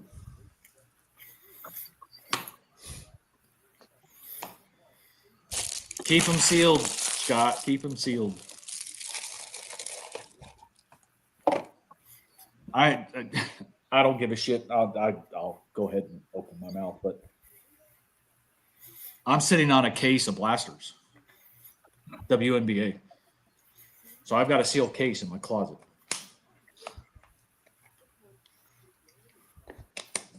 All because of that full rookie crop.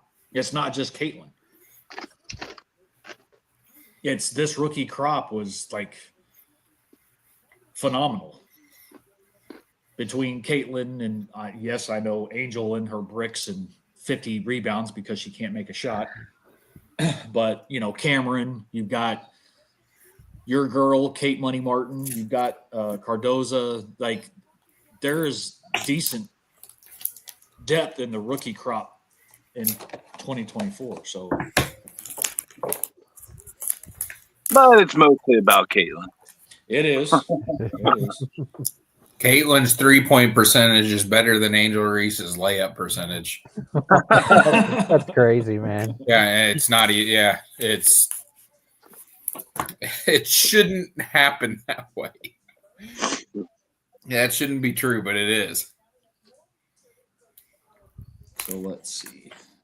I was just talking to somebody tonight about I saw like her, and I'm sure you guys have seen it too, like the 20 points, 10 rebounds, like what she's done in like 40 some games, and like it like the person closest to her was like 10 seasons and it took them to do it. It was Tarasi, Yeah. which is even crazier. I heard you. Tarazi has always been one of my favorite basketball players. Yeah, she was always a stud. She spoke at Kobe's funeral too. Did she? Yeah.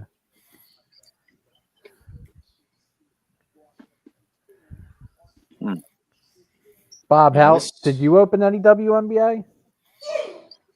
No, I've only seen the draft, and I'm not as interested in that. I think I missed an opportunity to get some. My local Walmart keeps pretty stocked, so I've checked back there, just haven't been able to find any yet. Was it every Why? time you go that the shelves are empty? No, that's what I mean. Like so one day, it's like in the aisle where like you get your tobacco, like the 20 or less items aisle, and it's kind of sitting back behind there, so you can't you don't even have access to it. So you Okay. they You have just to ask somebody. yeah, right. They implemented it that during the pandemic, and it's just been that way since. But a guy, more than just like a cashier, noticed me looking at the cards and just engaged with me to the point of saying, yeah, like, and the conversation led to him basically saying like they carry twice as much as any because that's like they do big numbers, so like they get allotted more supply or more stock. So if I'm gonna find it anywhere, it'll be there. I think my local hobby shop was carrying them for like $60. I'm just not willing to pay $60 for a No. ball. Well, you may That's Like- double SRP. out in the Yeah. wild. It may be difficult to find any now. Yeah. So I mean, I don't. Again, I always look, but I just haven't. I've kind of pulled back on that. Like I mean, why would I just go buy a Caitlin Clark rookie? You know, if that, That's but how I haven't done that yet either. So, I want to get one at the National, maybe if I can find one. I know that's not safe and smart, but that's what I want to do. That's what I want to do. yeah. I mean, I've never had like. Is that because like you want to make the moment of buying it like an occasion of sorts?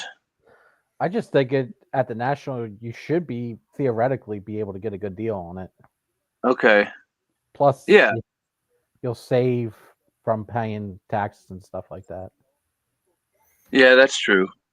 Or worried about getting shipping issues, whatever the case. Yes, that is correct, Scott. They're in the Monopoly Blasters are actually back with the board games. You can get her Prism rookie in a PSA 9 though for real cheap though. I will say that. Like you can get a 9 really cheap.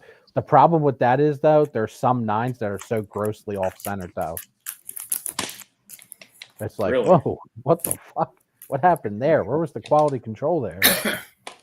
That was always the thing. If you had a card that was super clean but shitty centering, send it to PSA. Because it's like centering didn't really matter to them much. Then you got SGC grading like the back side of the card centering like harsher than PSA's grading the front.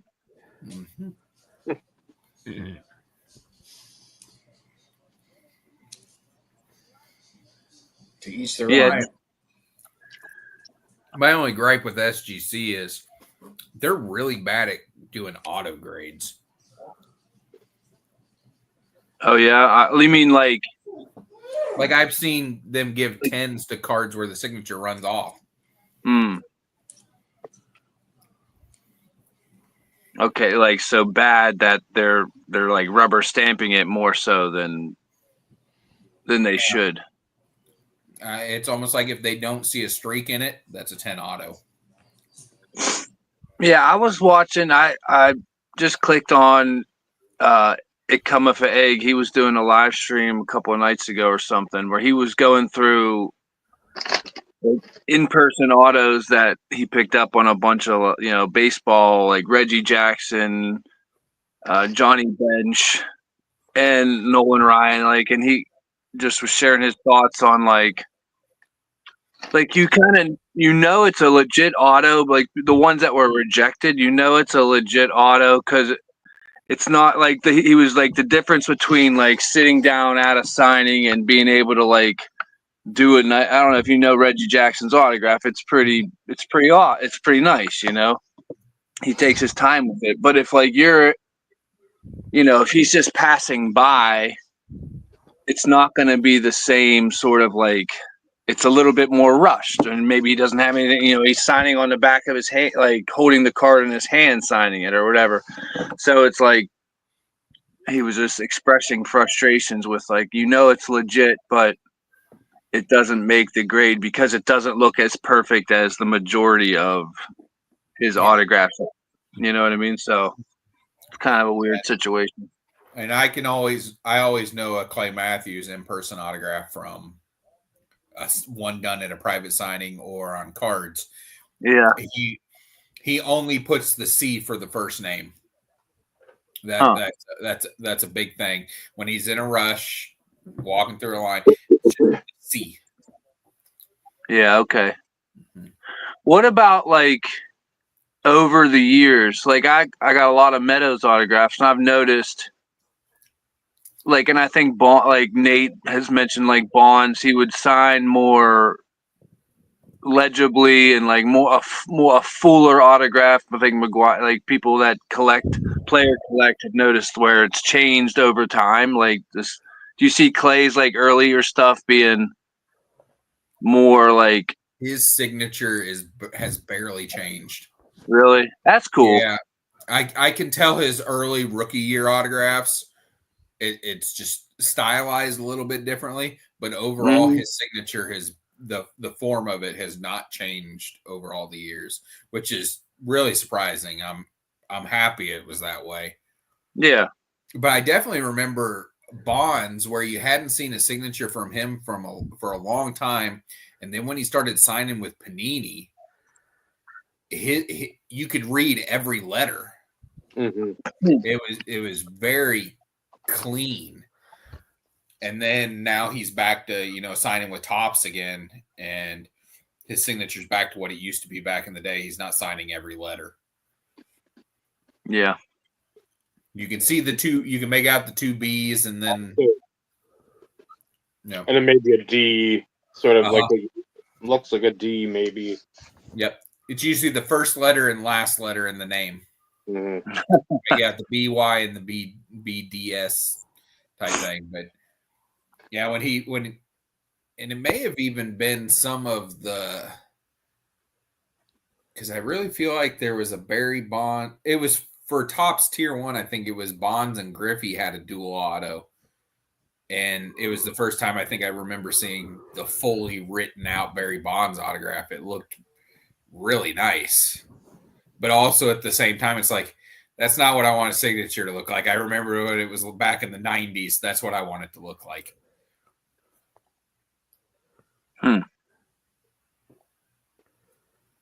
Whereas that's like different because you think they'd get sort of lazier or sloppier as time goes instead of like cleaning it up.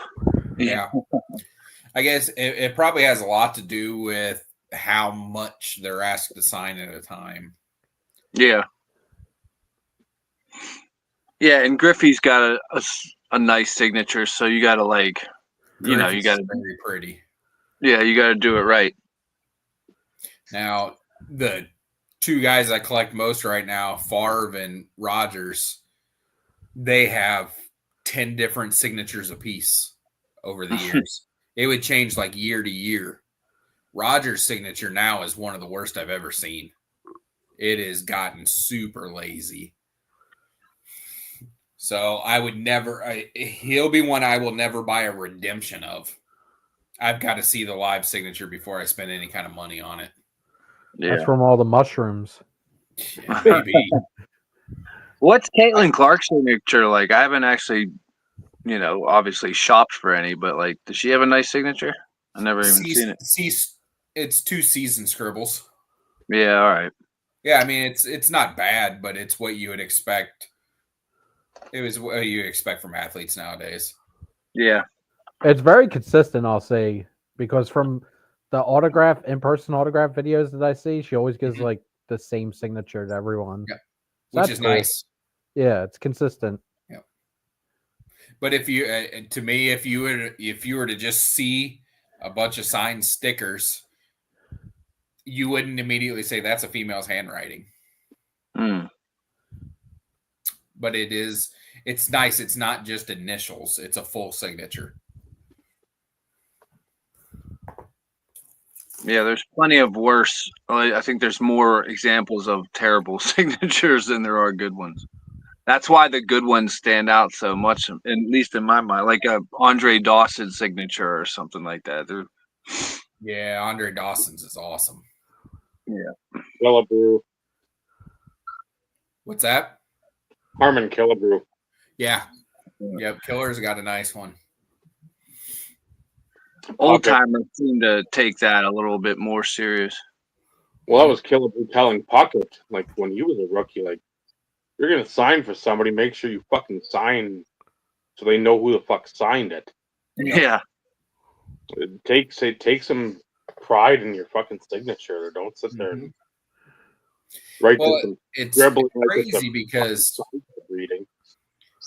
It's crazy because I remember growing up practicing my signature, pretending like I was going to be a famous baseball player, and this is what I want my signature to look like. I would practice it.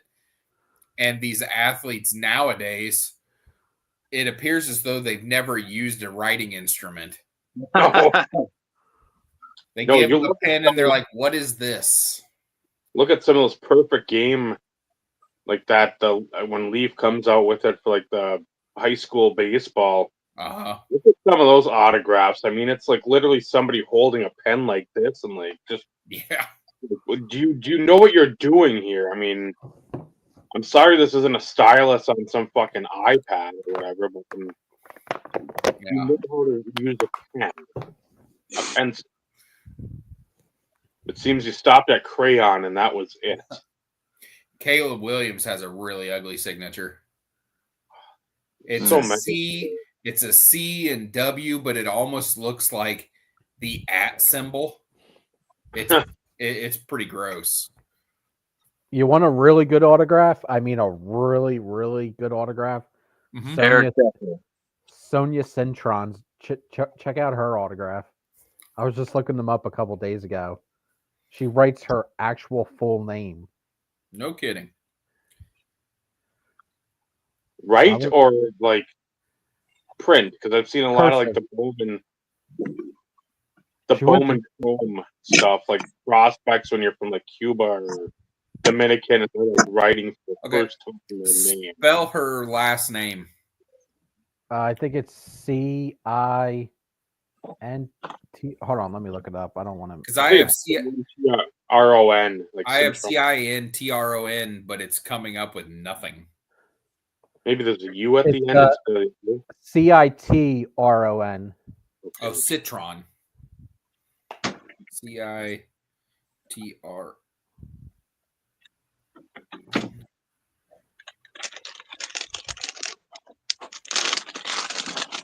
Oh, she spells Sonia or Sonia different. Yeah, it's An I SONIA. instead of a Y. Yeah, that is a very clean signature. And You she's can been read every doing letter. because she was what, the number 2 pick? I think. No, I think she was 3. For Washington? Washington have her? She was my pick for Rookie of the Year. That was like my dark horse sleeper for Rookie of the Year. It'll probably be Paige Beckers, but my dark horse is Sonia Citron to win Rookie of the Year for the WNBA. you heard it here first, folks. I Bob, always are like you- Mariano Rivera's signature too. he has a very nice signature. Are you eating an Uncrustable, sir? No, it's it's my new favorite snack. Ah, It's like an ice cream sandwich with M&Ms on it. that's it's pretty pretty cool. Yeah, We had those on sale last week at the store. that's why I bought them this week. I feel like it's mandatory though that you have to eat like a chicken sandwich before coming on the IRP.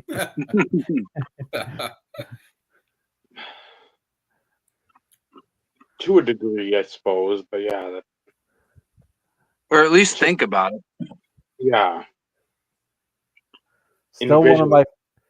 one of my favorite Dave videos of all time is when that whole fucking that chicken sandwich craze was going on with Popeyes and Chick-fil-A. And you had both of them and you ate both of them like, yeah, they're both pretty good.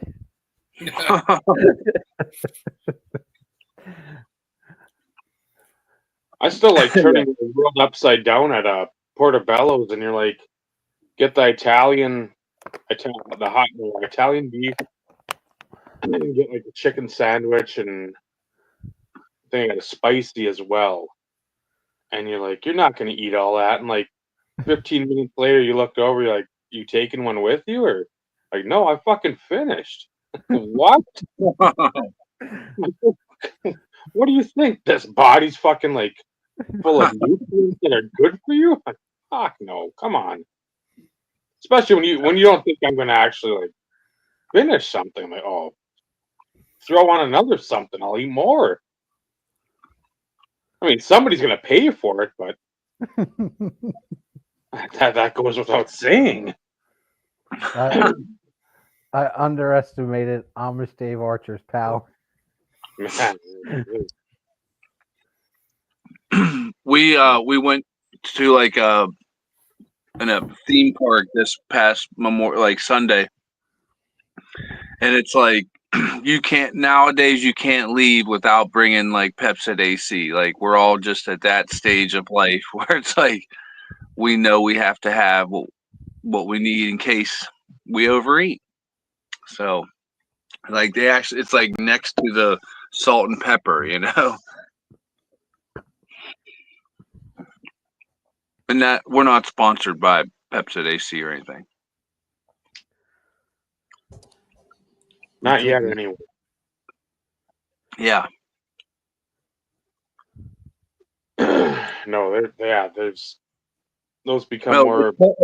Pepsi Complete, I think, is what it is. Yeah, that's the one to go with. You strike me more as a Fanta kind of guy. Fanta? Yeah. Is that a drink? Yeah, the orange soda. Oh man, orange soda was a way of life at one point for sure. You know, also another way. You know, you're getting old when you prefer ginger ale over other beverages. But you're not that old, Bob. Well, I'm transitioning, man. I'm transitioning. He's old in I'm spirit. gonna chime in on that. You're at a I crossroads. had the Canada dried ginger ale fruit splash, which is cherry flavored, Oh yeah. this weekend. Had it for the first time. I'm like, this is like getting a cherry limeade from Sonic. It's delicious. They've got cherry limeade and Sunkist. Do they really? I had one of those before the show, so Huh. I will have to look for that. that is a quick drink. I'll tell you that. That is about 3 chugs, and I'm like, well, Yeah. Who's Yeah. counting? what, not me, obviously.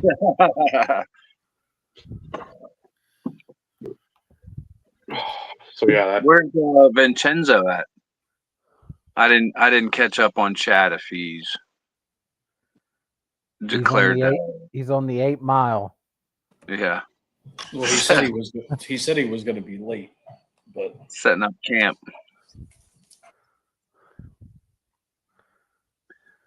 Can you imagine a vintage trade night on the 8 Mile? Can you just imagine, Bob? Because Because lots of mixtapes getting traded, I'm sure too. Yeah, I lots of think demo. there might some not be 33s, some 45s, full records, Yeah, sealed VHS, lunch boxes, bootleg DVDs. Yeah. laser discs.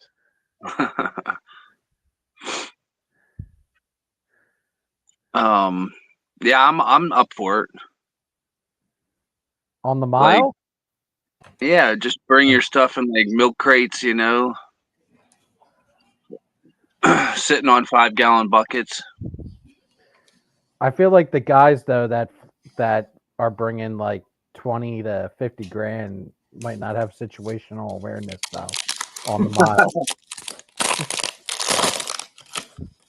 I mean, they'd be you wise gotta not go, to you gotta advertise go it. where the deals are. You got to go where the deals are.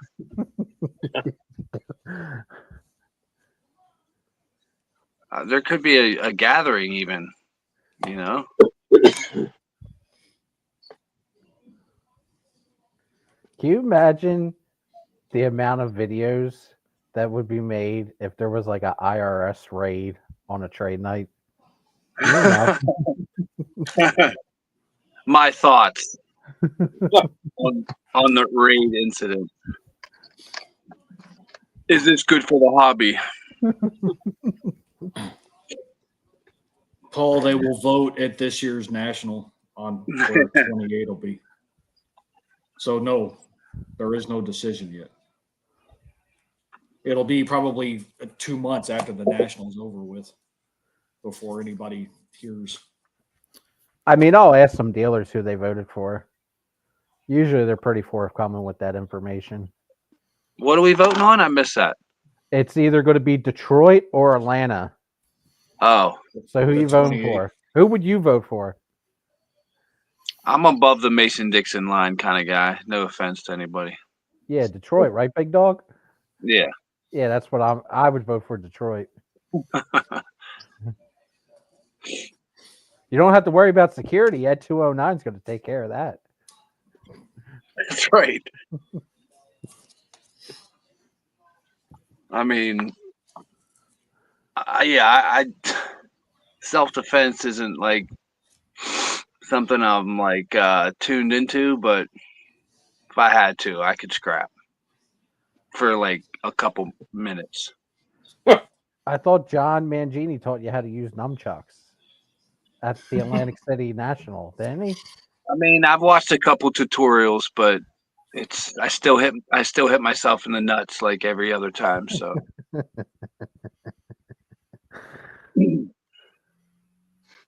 You got this. You survived AC. You can survive anything. yeah, right.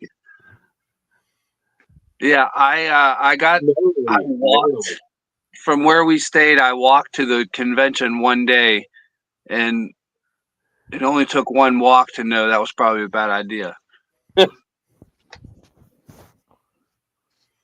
Yeah, it's not quite like a horror movie. Like should we go down this, road with no lights into the forest? But it was definitely like I probably shouldn't have walked into this bodega store to buy like a pop. I could just huffed it a little bit further on down the on the road. So yeah. You got It an was- education. You got an experience and an education. Right. And the night before I was like, we stopped for pizza, and I've told this story, but yeah, like the cook comes out on his break and asks if I know where he can get any meth at, or no, I think it was, it might have, that's what it was. Crystal meth.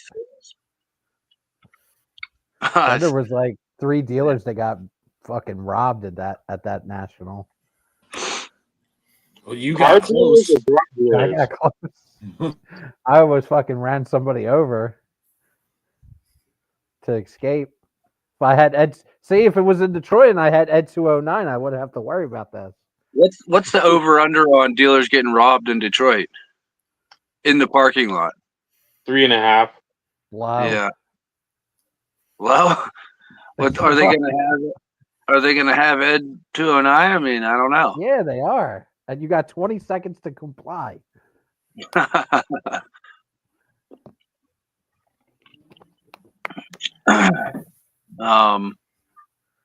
Hopefully Clarence Bodiger is nowhere in the area. Or Kane. Or we don't want that junked up Kane either. No. All about situational awareness, though. Oh, for sure. Doc Exclusive had good situational awareness in Cleveland, finding those flying 50s. I think we should do a like a PSA to the community about situational awareness and how it relates to the community at the national. There was some wild stuff in Cleveland. When you guys do all your reminders for the national, comfy shoes, water bottles, have your lists, and you can just throw in situational awareness too. Yeah. Don't go Instagram live showing off wads of cash. That's fucking stupid. So many people do that too. Or your thumbnail on your national, your pre-national video showing stacks of cash. Yeah. Talking to it like it's a phone. Remember, don't tell people how much money you're taking. Like nobody should fucking know. Like that's nobody's fucking business. Yeah, but some And people like to brag about that shit. It's not a cool flex. No, it's not. cool. And don't talk about how much money you spend in a fucking day or how much you like. Show off your fucking cards that you picked up and leave it at that. Like, who gives a damn how? I spent 10 grand today. Okay, now I know who you are. You spent 10 grand. You probably still have money left. I'm going to find you in the fucking parking lot. The Well, people that need to know that are also the people that show money, so they now know how much they have to show more than you did. So then, like, you win 10K, I'm going 15K.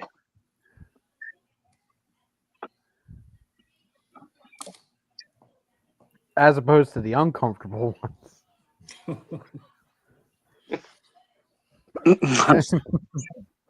It's never, Yeah. I've never understood people who freaking, just randomly, oh yeah, I'm taking X amount of money.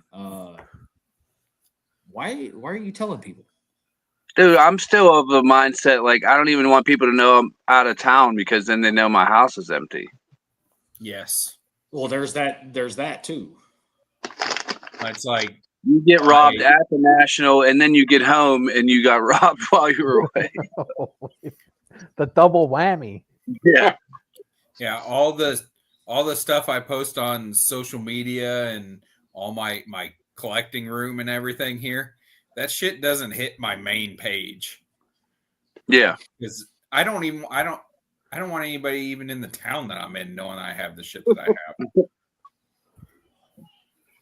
Well, on the flip side, like the chances of anybody in your town, like, knowing it in the first place, unless you're talking about it to people, like, nobody's gonna know. Yeah, that's the point. Dude, the Cleveland last year, the dealer parking lot, because there was the VIP parking lot, which was like it wasn't that big, but there was the VIP, then the general admission, but there was a dealer parking lot. And Joe, Doc Exclusive, can vouch that parking lot was like walking through a straight high. The weed smell in that parking lot. It was just walls of weed. It smelled so strong. Like, all these dealers must have been like smoking blunts and going back in. Yeah. My last 2 weekends, I've been on the disc golf course getting contact highs. And weirdly enough, that was the parking lot where Joe found the flying 50s. So someone must have been smoking up and Lost their money. It's never happened to me before Losing money. while getting high. Oh. well, you're not Canadian. That's true.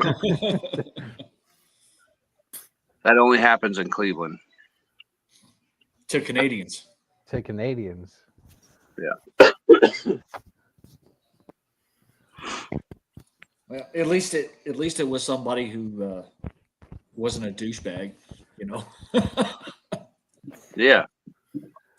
Somebody we know that's actually gonna, like, use it for either their own collection or perhaps maybe buying something for somebody. I mean, it's not like they're looking to buy something to sell. Well, then again, like,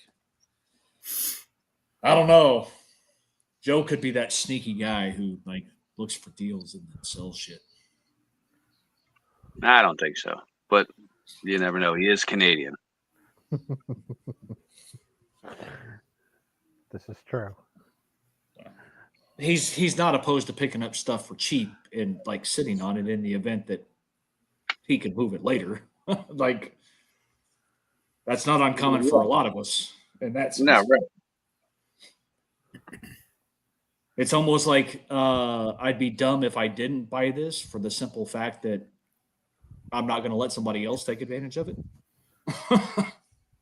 Yeah. Like, now's the time to buy Yasiel Puig. You know what I mean? His market's down. Yeah.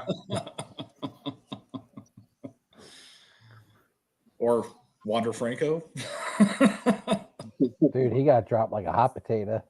Dude, I was talking to Matt Fox down there, and he's like, it was like through the night, banners, flags, anything with him on it was gone. Oh, I bet. The next day you woke up, it was all gone. Yep. One of the big time guys that spends tons and tons of money on Instagram, he was the one got caught holding the Bowman Chrome Super Auto. Oh, Ouch. Oh, Yep. I was like, oh. I mean, it didn't hurt my feelings that he was the one who ate that one. But that would, I can't even imagine how bad that would be. Yeah, he Ugh. almost could have murdered his mother, and it would have taken a little bit longer to remove shit. Yeah. But for the potential of being a child molester, pretty much. Yep. Those yeah, people need to be buried under the prison. there were still people on Blowout like months after that thought he had a legit shot to come back to Major League Baseball. I'm like, By the way, do you want to buy? yeah. By the way, do you want to buy any Wander Francos? He has a legit shot. Exactly, Bob. Yeah. I'm like, Jesus Christ, are these people fucking stupid or are they trying to pull a grift? Yeah, that's insane. Well, if it was on Yeah. Blowout, I mean, it's Exactly, stupid. Dave. I had my first activity on Blowout in several years. Somebody started messaging me about stuff I posted like in 2017, asking me if I still had these cards. And the funny thing is, I know the guy from the Packers groups, and he follows me on Instagram. But he couldn't figure out that it was the same person. And I'm like, yeah, I haven't had these for years, man. He was wanting my gold vinyl 101s, my optics and whatnots of clay, and my chrome superfractors. I'm like, yeah, those long gone. Yep. Because I hadn't even logged into Blowout since like 2021, 2022. I couldn't even tell you the last time I logged into Blowout. Yeah. I don't even remember my fucking password. No, Oh, I had to reset that this time just to get back in. Just so I could answer his PMs. I still get my happy birthday email from him. Me too. I'm like, oh, you got a new private message on Blowout? Oh, yep, it's that one. And they're not even close. They're usually 5 days off for me. I usually get mine the day before. Yeah. And the only reason why I know I get it is because like the notification comes to my email. Like that's the Yeah. only- Yeah, it shows up my outside of junk that, I've email. Well, guys, I'm going to call it a night for myself. I'm going to go ahead and get in bed. The Good rest luck. of the rest of the week's going to be hell at work. So Yep. Good luck. thank you. Appreciate it. Later, Mike. Yep. Have a good night, Talk to you guys Michael. later. Have a Take good it one. easy. So I have a question. I No. have. Two? So what? Nothing. Go I ahead, have- Bob. So if Fire away. I heard somebody say this once, like, we've all eaten and we've all gotten to the point of like, I'm full. But they, instead of just saying I'm full, they said, I don't know how many more swallows I got left in me. And I said, that's the weirdest way I've ever heard somebody say I'm full. I don't know how many swallows I got left in me. that sounds like a different type of. Yeah, I was like, that might be the worst way to say I'm full, actually. I hope I never hear that. Right? Did Yeah. this person flip vintage? I Was it Bill? can neither confirm nor deny. Oh, and you mentioned Bill. So, has anybody ever seen Whiplash, the movie? No. Yeah, with About- Miles Teller? Miles and J.K. Simmons. Yeah. Yeah. And so, Dave, are you aware of this movie at all, or It's not their tempo. so more to the point? Buddy Rich, do you guys know who Buddy Rich is?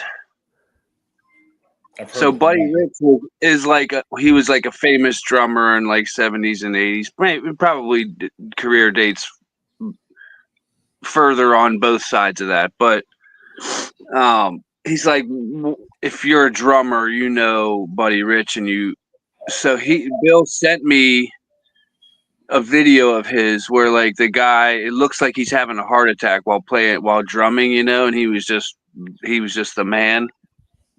Mhm. And like an illustrious career, decades long, world renowned. And Bill, so he texted me this video, and I replied back, "That's crazy." Da, da, da. And then a few more things, but he ends it by saying, I taught nobody him would. everything I know. No, not exactly, but he could play all those songs at 7 years old. So, like, Of course he yeah. could. Yeah, right.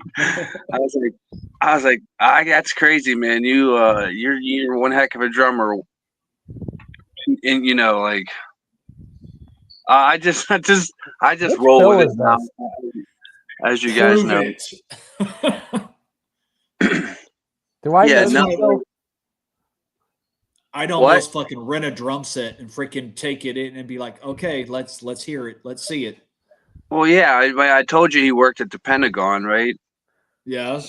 Yeah. He's So I heard that mean, he knew, he knew Colin Powell before he was like big time, and he had a nickname for him. So like, I mean, the guy's been there, done that, seen How that. old is this dude? Probably mid 60s. Oh, he And he definitely works- flips vintage then. No, he is He- vintage. He invented vintage. He's like the Steven Seagal of like Yinzers, where he's done it all, seen it all. Nobody's better than him. Western PA, man, that's a really strange place, Bob. I'm sorry. Western Yeah. PA is a strange land. I'm from West Virginia originally, so I can't claim all of it. But Wait, are you I'm- from the hills, Bob? I've settled here now, above the Mason-Dixon line. Let's not get crazy now. So Fuck. I didn't make moonshine. I always had shoes on my feet, and I haven't started losing my teeth until I'm supposed to. Yeah. There was one funny story though, where it was like when we went as a family to the beach, Myrtle Beach, and my sister and I were of drinking age, and it was Dick's Last Resort, kind of one of those places where, You don't wanna go there? they're snarky to you on purpose, They're just assholes. Yeah. Hence the Yeah, name. yeah. And so this was at the time when West Virginia, and I have it somewhere, but their driver's license had like the picture behind the information was a field in the middle of nowhere with like a broken down shack in the background on it. Like that was the image that it put out there, right? So the lady checks her ID and she's like, "Oh, West Virginia, right?" And she I have a feeling does where this this is kind of going. like, she looks down under the table to see if we're wearing shoes. I'm like, "Oh, that's hilarious." And he's like, "Next, you'll probably tell me that this is your sister." And of course, it was my sister sitting across from me. So it was. She dropped the gag and just had a like cracked herself up because she's like, "You can't even make this stuff up." So, hey Ed, I have a card I wanted to show you.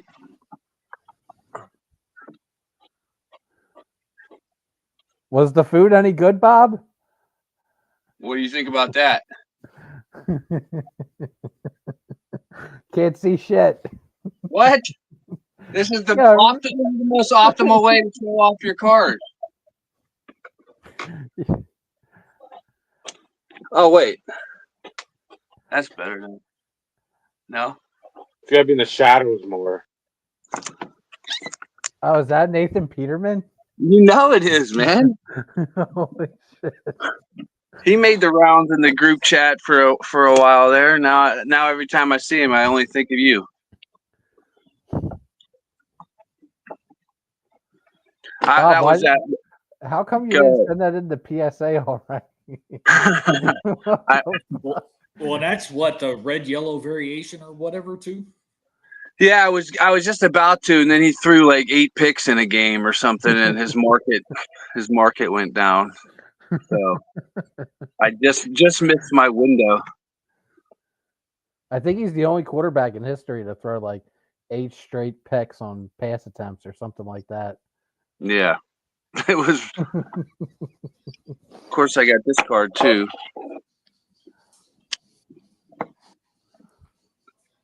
Since Carlos is in the chat, we'll see if he notices anything special about that one. Put him on the big screen. Is that a game used hot dog? Yes, that's from a Ricky Russo competition video. Is that the way that is the way magnetics are supposed to go, right? I can't believe you're from West Virginia this whole time. I thought you were Western PA. Yeah, so the dude, he's from here, and we were raised as like Pitt Panther fans, not Mountaineer fans. So like it was infused in my upbringing, but yes, I was born in West Virginia. The only one in the family, actually.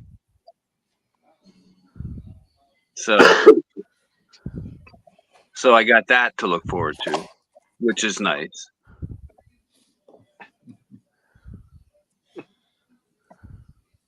Are we doing the top 5?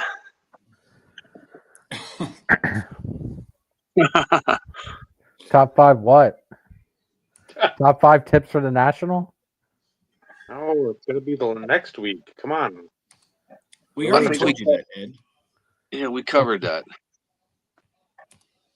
Ed's top 5's all bands that nobody's ever heard of before.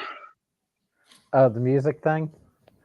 I mean, we know who Ed's number 1 is. Come on, we know who Ed's number 1 is. Morrissey. The Smiths. One and the same. Vampire Weekend. Do you know the band Geese, Ed? They sound familiar. Vampire Weekend's Yeah, they're playing here. Yeah, they're playing here soon, and Geese is opening up for them. Apparently, I just heard some people talking tonight about the guy can sound. His vocal range is impressive. He can sound like he's in the Beatles, or he can sound like he's, alternative rock and whatever else. Isaac Brock's got a pretty distinct Yeah. voice. Yeah. We're going to throw Tom Waits on this list. He's got a very distinct voice. Distinct for sure. It's that's kind of like if you're like you like anchovies or you like liver and onions, it's a palate thing for sure.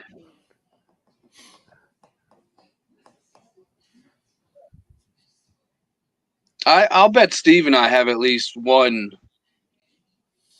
of the Overlapping? same. Yeah, maybe. I just did mine quickly, but that's sometimes the best way. I got to think.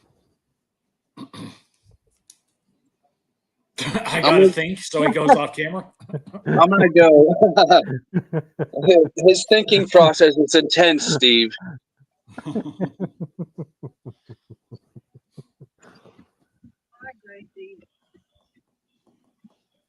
And obviously, Bob went to go get a drink. He went to go get cereal. No, he had a cup in his hand.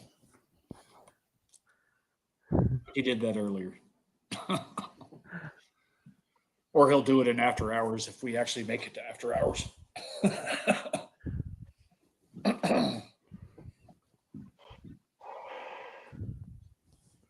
Well, since he's gone to go get a drink, I'm gonna go have a quick smoke, and then I guess we can rattle this shit off fairly quick. I shall be right back.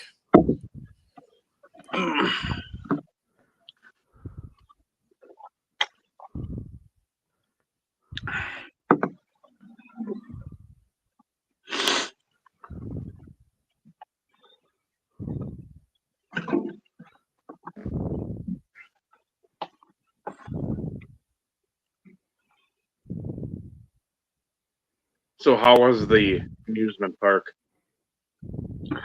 It's a great park, dude, for like family oriented stuff. You know, there's no major thrill rides there or anything.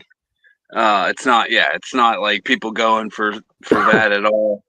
Lots of trees, so it wasn't particularly like a hot day. Like they have a wave pool and some water slides and all that at the other end, and all that was closed.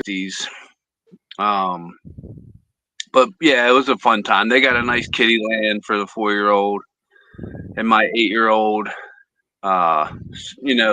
She rode the roll. There is a roll. It's very creative.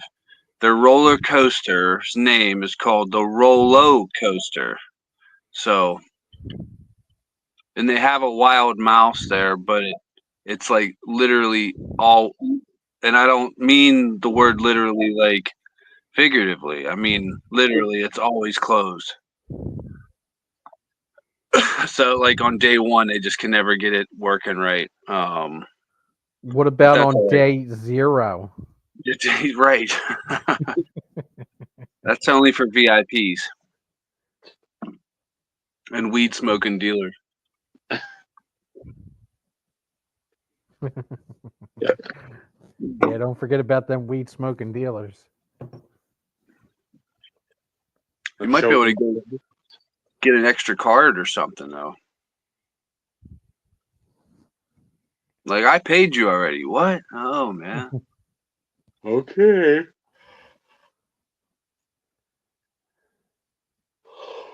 Dude, I just have this feeling the Nationals going to be kind of a shit show. Are you going to the National, Bob? I'm gonna do everything in my power to make it happen. That's what I like to hear. Yes. I deserve it.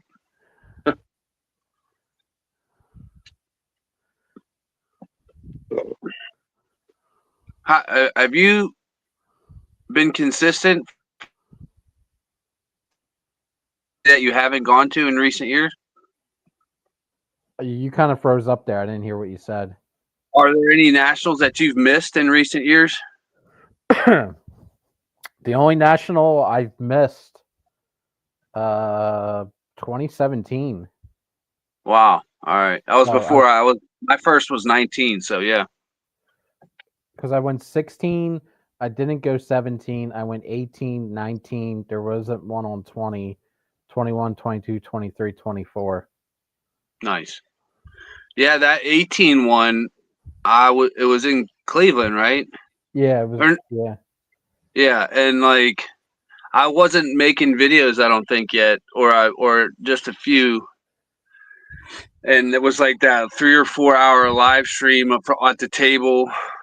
Like you guys were all just hanging out there. Hitman, Dave, Midlife Car Crisis, Mike O, and like it felt like I was there. I was like at a hotel room for work, and I was in Ohio too, or close.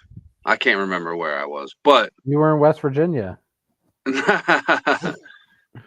no, but that was cool. It was like it did enough that like I like okay, yeah, I want to kind of like join in on that, you know what I mean? So I got what I had heard so many times about it's not the show is only like a small part of the experience. It's usually the get-togethers before or after or during that are also, making memories. A lot of wax being opened up too, in like hotel lobbies at 2 a.m. or 3 a.m. or whatever it was. Junk trunks. Yeah, the junk trunks.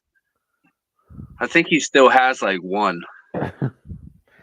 2017 was in Chicago, was not in AC. 2016 was Atlantic City.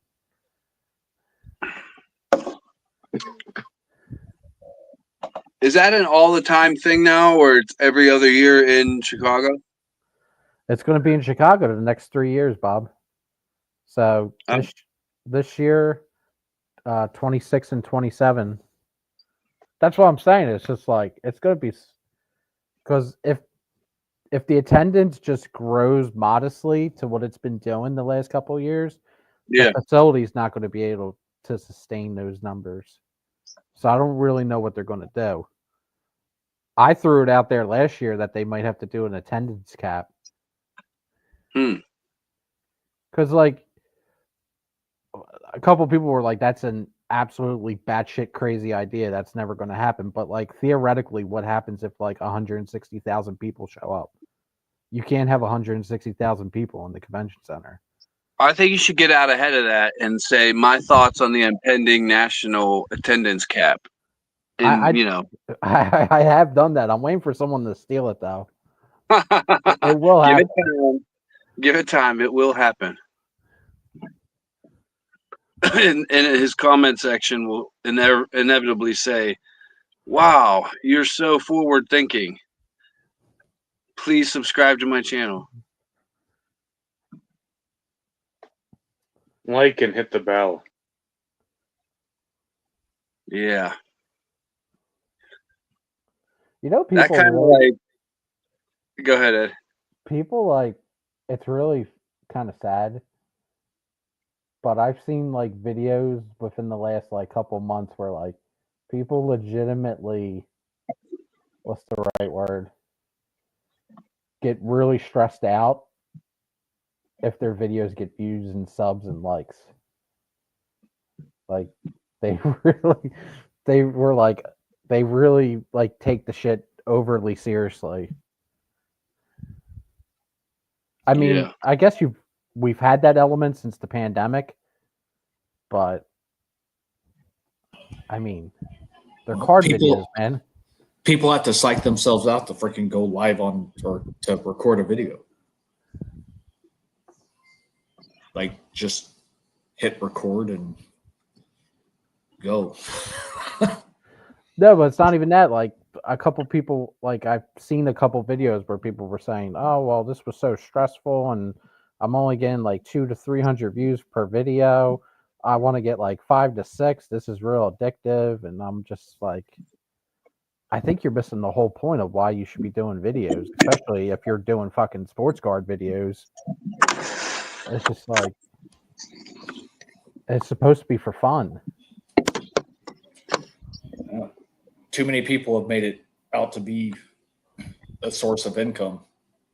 YouTube, and then of course selling cards. I blame Mr. Beast. Yeah, And but of like course, Mr. Beast ain't even in. Mr. Beast is like the universe, and like sports cards are like a dwarf planet. Like it's Yeah. not even in the same stratosphere. No. You see this? I mean, Dave. I everyone here can attest to that. Everyone here can attest to. We've seen it so many times, time and time again over the years of being on YouTube. There's always people that like will come in guns blazing, and they think they're going to reinvent the wheel, or I think they have it in their head that they're just going to be like mega famous, and it's just like if that's your goal, like I don't want to begrudge anyone their goals or whatever or their aspirations, but you're doing card videos. Like it has a very niche kind of, it's a very niche kind of thing. Like you're not going to blow the tops off or anything or become like a Mr. Beast or anything like that. And I'm not saying that to be an asshole, like because I've said stuff like that. I remember during the pandemic when like we had a lot of new people coming in. I'm like, just have fun, do the videos because you have like a passion for the hobby. or you have like a real big passion for sports and collecting, and people are like, no, I can get to like these like major levels. I don't. That's where like this whole like Jeff Wilson thing, like people like, if you notice like recently with Jeff Wilson, like he'll say something. For me, it's out of sight, out of mind, but like everyone freaks the fuck out over it. And I just do not understand it. Like Carlos had a great video calling it rage bait, which essentially that is what it is. I mean, we've been on the internet a long time. We know what that is. But like, I don't understand why people hang on to the words of like a Jeff Wilson guy. Especially when like their interests will not align with his interests. Like he has his own, I guess, group of audience that watch him, but like those don't intersect. Do you know what I'm saying? From what like our community is. So like I don't even know why you care what he's saying. Because he's considered the peak. Which is ridiculous though, because in the space. In the grand scheme of things though, he is just like a minnow in a pond compared to YouTube. But he is at the top of the pecking order when it comes to our little niche of the space. Yeah. And which is why so many people listen to these like top, quote unquote, top tier people. And why? But I mean, it's not like this community it's not exclusive to just like there's, whether you're talking about like movie critics type of things, or you're like talking about, yard sale hunting. Like there's always somebody that like has the following, does it big. And then there's like the grinders that are just doing it and wanting that and trashing the other guys like on their, as they're trying to come up. I mean, it's always, it's that kind of like existence where it's just like people just aren't happy because they see somebody that they've deemed isn't doing it right, or doesn't have the same passion, or like they're frauds basically. I think that's like the big thing with, or just like, I'm going to have a hot take for the sake of having a hot take.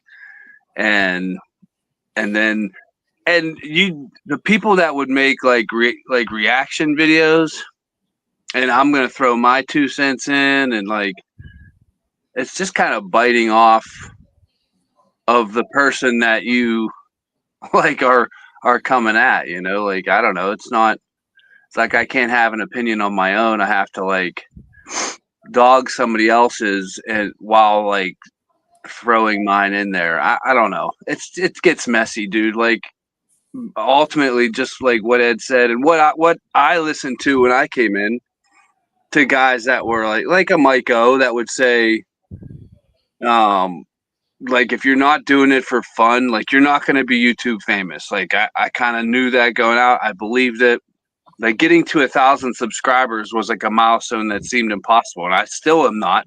Granted, I'm not putting content out there, but that was huge for the three of us. Like to hit 1,000 subs when we started, that was huge. Yeah, like beyond huge. Yeah, there was only a small handful of people that had 1,000+ subs. But and then you look at certain individuals that ended up with 1,000 subs, and you're like, how did they reach 1,000 subs? Yeah, I'm putting out the same type of stuff that they are, but yet they have more subs than me. Yeah, those metrics that people, develop, like how they feel about their own channel. Like, I don't, because there's plenty of channels that were way better than me that had 1/3 of the subs that I did, and like taking time to like cultivate a video and add clips in, like proper editing, good audio, Yeah, but over time, unfortunately, those guys tend to fizzle out because, like, it just takes so much effort to do that. Right. Yeah. Yeah, those people who spend all that, they have people. Right. So I hate to see that, but I like also to see the people that put in time and effort and stick with it, and now have like a following, and like they're able to put merch, like a guy like Reindeer Studios, like the dude, he does it right. He's got humor, he's got talent, he Scott's loves the very hobby. humble, but yeah, Scott's Yeah, humble. like his attitude, like he's my friend, so of course I want to like support that. And there's no sense of animosity or jealousy or like I want what he has. I can be happy for him and move on. It's not. I don't think there's like people out there like I'm really happy things are working out for Jeff Wilson. Like that's a small crowd. Yeah. Whether they'd admit it or not, I don't know. I've said it before. Jeff Wilson is incredible at marketing. He's Yeah. incredible at marketing. And Scott, I know Scott voted for him for the YouTube Hall of Fame, and he got a lot of I guess like Flack. pushback on that. Yeah, flack. There you go. He got a lot of flack for that, but his reasoning was sound on it, in my opinion. Like when he explained it. I view Jeff Wilson as like kind of like this era's Mr. Mint. That's how I view him. That's just he's like a more nicer, clean cut Mr. Mint. But marketing wise and promotion wise, they're very similar. I mean, I heard stories from back in the day where like in the late 80s and the 90s where you go to the National, first thing you would be Mr. Mint's table and like his buttons all over the place, his face plastered all over the wall, his brochures, his pamphlets, his leaflets all over the place. Jeff Wilson's kind of similar in that when you go to the National now, what do you see? You see the big sport card investor thing in the middle of the showroom floor. You might not see his floating head on a sticker. That's somebody else, but I mean, you'll see pamphlets and stuff. But apparently that take is controversial. I've said that a couple of times and people look at me sideways when I say that. If he would stick to just from a marketing perspective, I don't think people would have the issue. It's the fact that it's the pushing of the investment advice and doing it based on a subscription basis, and yet he's no better than you or I of giving investment advice when it comes to investing in cards. No, I agree with that, but he's not the first one to do that. And to strengthen Agreed. And to strengthen the Mr. Mint comparison, that's what Mint did in the 80s and 90s. He wrote books about investing in vintage cards. I think he wrote like 3 books or something about investing in Mickey Mantle and vintage baseball cards. See, I would more attribute Jeff Wilson to almost like a Don West because he can push anything. So you guys that's a good one, mentioned, he is this generation's Don West or Mr. Mint, but I want to know who is next generation's Dave Archer. No.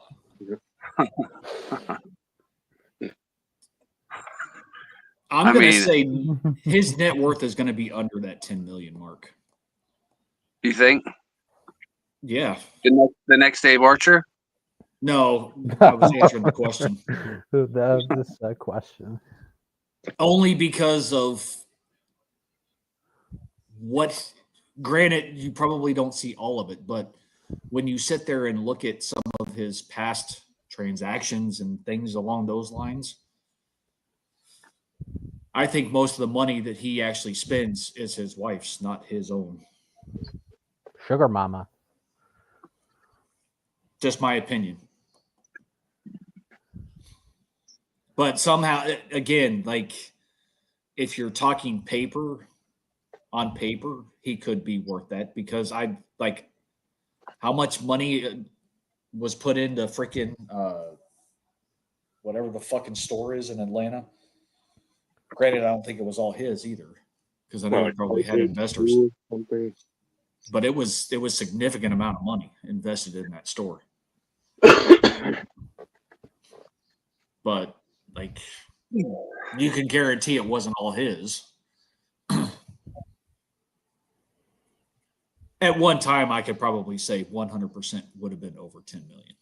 I just always find it strange, though, to get back to how this even got brought up, though. I just find it strange, though, that he'll say something, and sometimes I think it's intended to be hyperbolic, like Bo Bichette's on the Dodgers.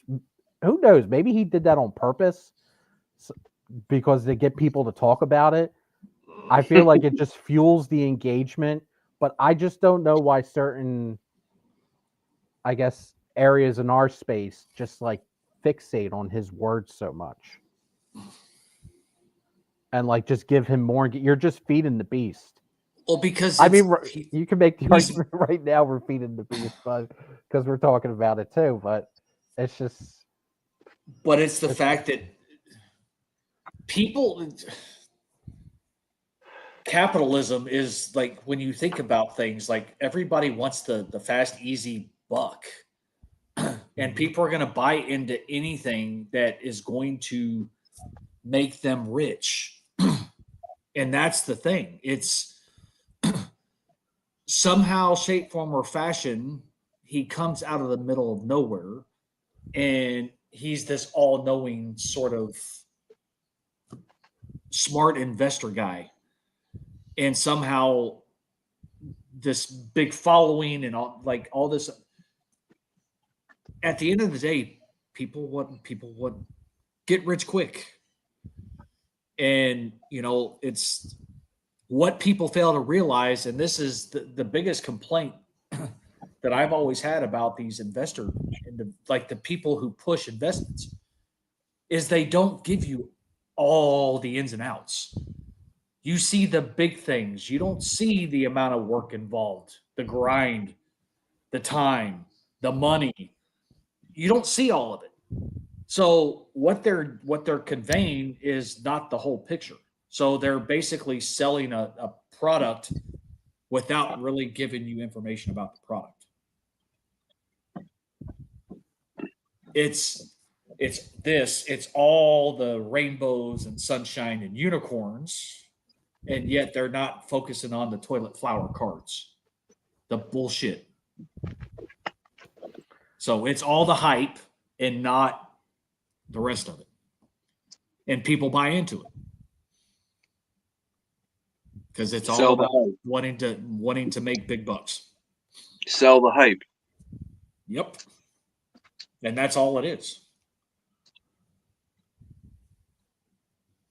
But like, if I'm thinking about things, if I'm going to offer a subscription and offer investment advice into the card space, I better make sure that my terms and conditions do not hold me like accountable from a financial perspective. If somebody comes in and invests $100,000 and in a year's time it's now down to 10.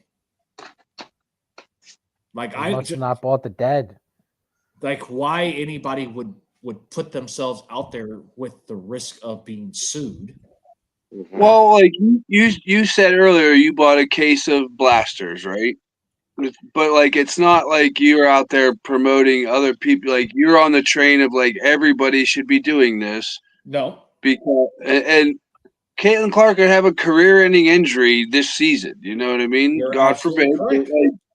So there's no way. Like, yeah, there's no way to predict the future in this hobby. So like, absolutely, there are tried and true methods of like collect what you love what you collect, and you can never go wrong. I mean, yeah, we've all probably taken chances on stuff, and some have worked out and some haven't, and we just kind of roll with it. It's not like you can't bank on something that's like, I saw a lot of posts about Acuna's back, and like, I'm See, sure his market is ticking up, but I mean, that doesn't mean I'm going to go drop 10 grand on building up an Acuna collection now. See, but that's where the shift has been happening though the last couple years. The risk is being removed, and how is the risk being removed? People are going into vintage. That if you go to a lot of these trade nights, and I've seen it at the National, it used to be predominantly modern. Now I would say the last two nationals that I went to, I would say it was like a 60-40 split between modern and vintage. More of those people have adjusted from when they came in during the pandemic, and they're going now into vintage and flipping vintage because the story's already told. The risk is removed. And the best part, you don't have to watch any games. Yes, but my argument to that is at some point the shit from modern becomes vintage. And there's a lot of players in modern that will be just as valuable as those that are in vintage. Yeah, there are modern players today that will be Hall of Famers one day. And if you collected that guy while they were playing, then okay, you're all right. But there's a lot of people that are just going to be one-time All-Stars and out of the league in 5 years, So, we won't mention any names or anything, but but that's why if you ever notice, that's why we hear like the same 3 or 4 fucking names every time with vintage cards. It's like we hear the same names over and over again. We just hear Mantle, Roof, Mays, and Koufax, typically. Maybe Clemente on a nice day. Right. Which is, and at the end of the day, we've always, like all of us have said it in some shape, form, or fashion. Nobody has the right to tell anybody what they need to collect in the first place. I've said it before. I'm a set collector. I've been a set collector my entire span of collecting. I don't focus on it significantly at different times. It just kind of happens. But on the flip side, typically you can't go wrong if you just decide to collect rookies. You don't have to go with the big name guys, the huge parallels, the variations. Like you don't have to spend a shit ton of money. But if you stick also with rookies, at some point, those rookies 30 years from now are going to fall into the vintage category, and they're still going to be valuable. Are they going to hold the value of current vintage, 50s and 60s, pre-war? Probably not. But they're still going to have value. Most people who are collectors don't collect in hopes that they are going to be like millionaires at the time they retire. That's not the point of doing it. It's supposed to be a hobby. It's not about how much money you can make. Unless you do it as a business.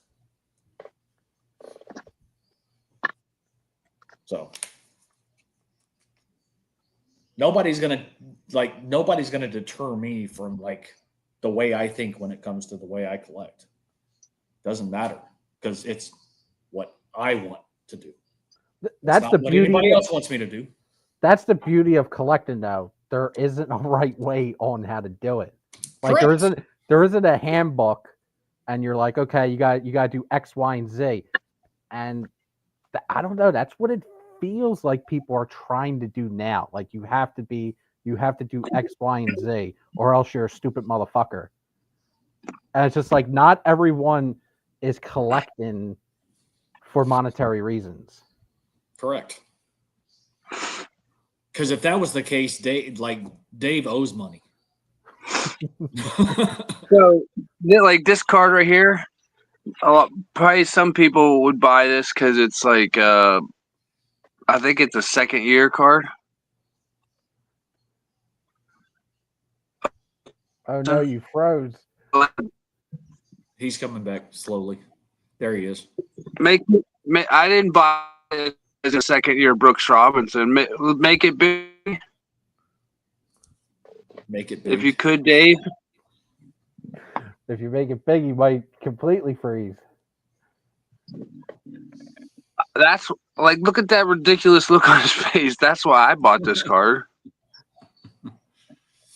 You bought it because it's So- vintage, Bob. Shut up. Brooke You went Robinson safe. was so he was Uh, very nice guy. and it's off centered to boot. So like, yeah, collect what brings you joy. Not, I mean, that's not like that doesn't exclude collecting something because you think there's inherent value that will, appreciate. Well, because obviously you would enjoy that. Nobody's ever pissed that their cards like went up in value. You know what I mean? Hell, I've never been pissed off when stuff is decreased in value, though. Yeah, same here. Yeah, the only thing I've ever gotten on like is the selling too early or Which I could understand. so- yeah, like that. I mean, but it's again, I just tell myself I'm not and that's not an exclusive club that only has happened to me. You know what I mean? So I remind myself I've been on the other side of those deals too. So it's all good. Yeah, because usually the right time to sell is like yesterday or tomorrow. It's never the day in which you do it. And you know? can't Right. always win. Correct. This is true. Yeah. This is true. Some people have the mentality that they I'm a have to win Pirate every fan. time. I know that. Come on, man. They're like the best rookie. Well, like a very much talked about phenom of the future. I can't even collect his cards really because I'm priced out of Paul Skeens basically. That Like, Paul Skeens is a good example though. Like during that whole thing with the Paul Skeens patch card, the MLB debut patch card. Yeah. The amount of people just like fucking trashing that card. Oh, you gotta be a fucking moron to buy that. Oh, you should be buying this. You should be buying that. Again, we get those buzzwords, those dog whistle words, safe and smart. You got to be safe and smart.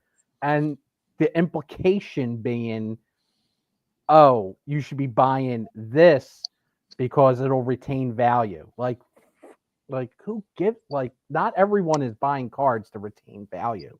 It's You know what I not mean? always value based. Yep. And the best thing about that whole MLB patch with the Paul Skeens, a corporation bought the card. yeah, So corporation we ball. don't have to hear Paul Skeens. Sorry, Bob. No, Paul Skeens can go out there tomorrow and his arm can fall off. And guess what? They made their money back. So I don't have to hear for the next 10 to 15 years, oh, some idiot bought a Paul Skeens MLB patch card for $1 million. What a fucking idiot. Well, some idiot did buy a Justin Herbert patch card for 1.2 million a few years ago. So yeah, I mean, somebody did buy a Jason Dominguez superfractor for 500 grand. That they're out there. I mean, like I remember that collector investor dealer dude did a top 10. Trey Lance. Like I'm getting an ad on my phone right now, a Whatnot ad about a Trey Lance like patch card that was pulled, and I'm sure at the time somebody was very excited about that card, but like there's no market for that now. Well, look at first couple people during the pandemic paying almost $1 million for a Michael Jordan PSA 10 rookie. Yeah, our boy bought 8 Zion rookies at like PSA 10s for like $800 a piece or something. I guess what I'm getting at is like people like really enjoy celebrating the losses. You know what I mean? Like when a certain No, you mean other people like to enjoy celebrating other people's losses. Well, no, like take for example this. Okay, Greg Jeffries, great example. He debuted like 30 years ago, and people still will bring him up. Carlos's like, favorite conversation. Remember all the idiots who bought Greg Jeffries cards? Like, Greg Jeffries actually had a pretty nice career. He was an all-star. He had a pretty decent career. He didn't live up to his hype. Now, yeah, but you're also talking about significantly lower amounts of money comparative to now. That's true, but I'm just bringing up the fact that 30 years later, people are still bringing up his name to use as an example on why you should not buy a certain type of era of cards and why you should buy another type of era of cards to be safe and smart. Which is why we all say, don't ever tell anybody what they should do with their own fucking money. Period. It's my fucking money. It's like I'm going to spend it the way I want to spend it. I mean, there's significant amount of money sitting over here to my left of sealed modern product. Why? Because I want to fucking open it. And yeah, I'm probably going to take it in the ass a few times on the shit that's over here. But at the end of the day, I don't care. I enjoyed it. So, like, fuck off. Like, they can't all be winners. They can't all be baby. winners. Box 7. They can't all be winners. So, anyways, we're coming up on 3 hours. We're not going to get to the top 5. Dave, come back. Wrap us up. Let's keep going, man. We got Let's Carlos go. in the chat. Let's keep going. Honor Carlos. We're still 4 hours away from Carlos's like live stream record, so yeah. Yeah, Steve Hi. was on. Yeah, that at least was on a weekend where I could sleep till 3 o'clock in the afternoon the next day. I didn't have to go to work. That is the longest live stream, like in our space, correct? Yeah, It has Yeah. to be. That was like 8 hours. almost. I still don't know how the fuck any of us lasted that long either. You Oh, know, The fact that the fact that the like it just I don't know, like everything just flowed. You imagine how many words Carlos said in that live stream? I mean, the guy likes to talk, let's be honest. I'm glad I was sitting down when you said that, Bob. Like I would have fallen over. I know. Breaking news here on the IRP. you There know, when was- you guys did that video, I don't think I've ever shared this story. When you guys did that video, I think the following week I went out to Vegas and I got like a seat upgrade and I bought like the in-flight Wi-Fi and I brought a tablet with me.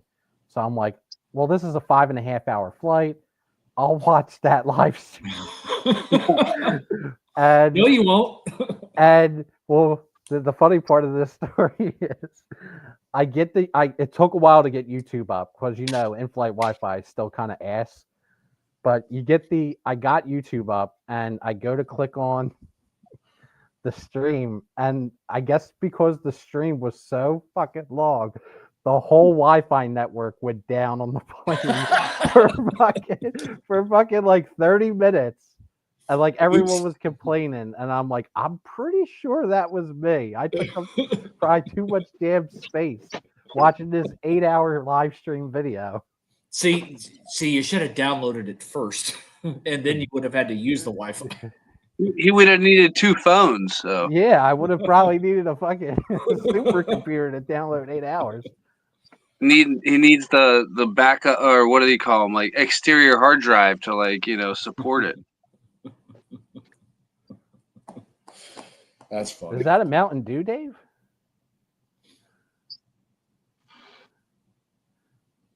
Ah, Sundrop. Do you remember Vault No, I remember Jolt.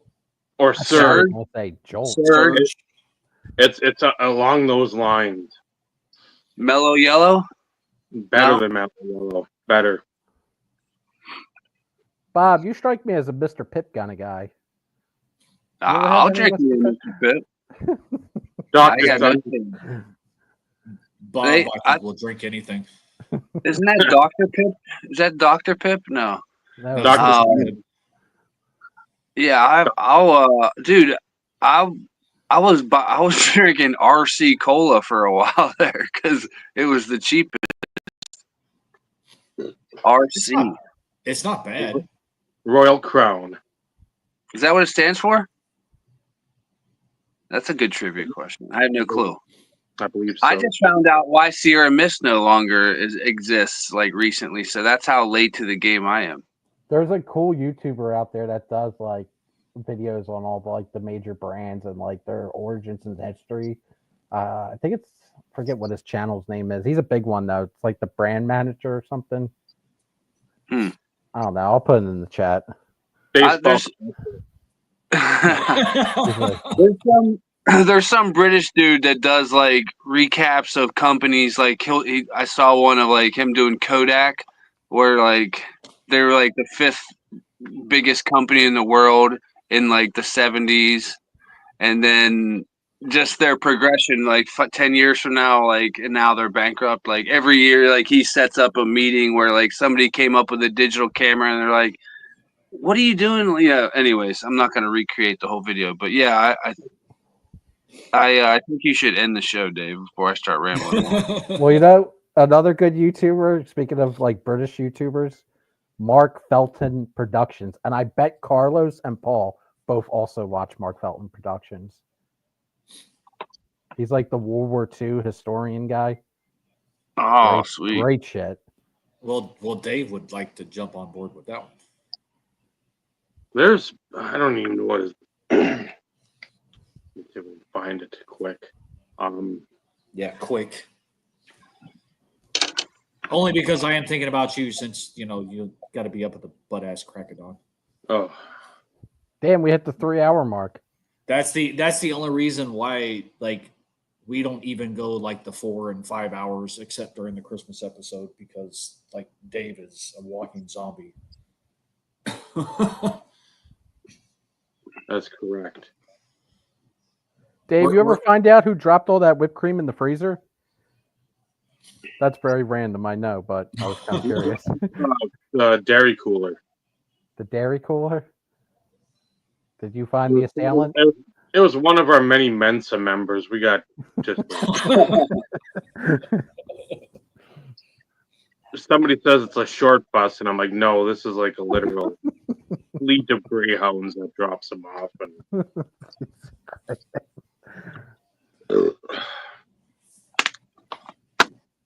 I'm not seeing them. I know I'm subscribed to one of the guys that like goes over to World War II in Europe. The not all battlefields, but some specific areas, and he's got some great videos. And you can just use it as a teaser for like this week. You'll find out who it was. You'll have to come back next week to hear who the channel is. That's called a teaser. Two of them. There'll be two. It'll be the top 5 musical voices and the Yes. World War II documentary stuff. God damn it. With that, So thank you for Michael jumping on. For Robert, Ed, Steve, and myself, we thank you. Thank you for all the comments and all that fun. Join us next week if you want. I don't know if the 2 gentlemen on the below panels will be here. Hopefully If it's Ed, Tuesday, if it's Tuesday, I'm usually ready to go. well, we should be back to Tuesdays, yeah. for the most part. So, and then Ed will be off again till fuck God knows when. Saying, We'll get him on another year from now. Yeah, I'll try to float on in. I have to work. I have to work. Yeah. Mm-hmm. As you comment in the comment section for Yeah, that's when he steps away for a brief moment, because he's got us in his ear. Yeah, You got to take a dump at work sometimes. So that's right. Hide That's in the just fridge that's to just smoke watch break. the IRP. Yeah. Take a dump by watching a dump. Right. that's the tagline for the channel. Ay. Finished it. So, for that, join us next week. See our top 5 musical voices. figure out who this World War II documentary nonsense I'm talking about is, and maybe we can hear about Vincenzo and what he did the past week and a half or so. How many Oscar Mayer hot dogs he devoured. So, remember, collecting is a wonderful hobby. But it's the friendships you forge along the way that really matter. And how ugly your dog is compared to your big nose. Good night, everyone. Good night, everybody. Good night.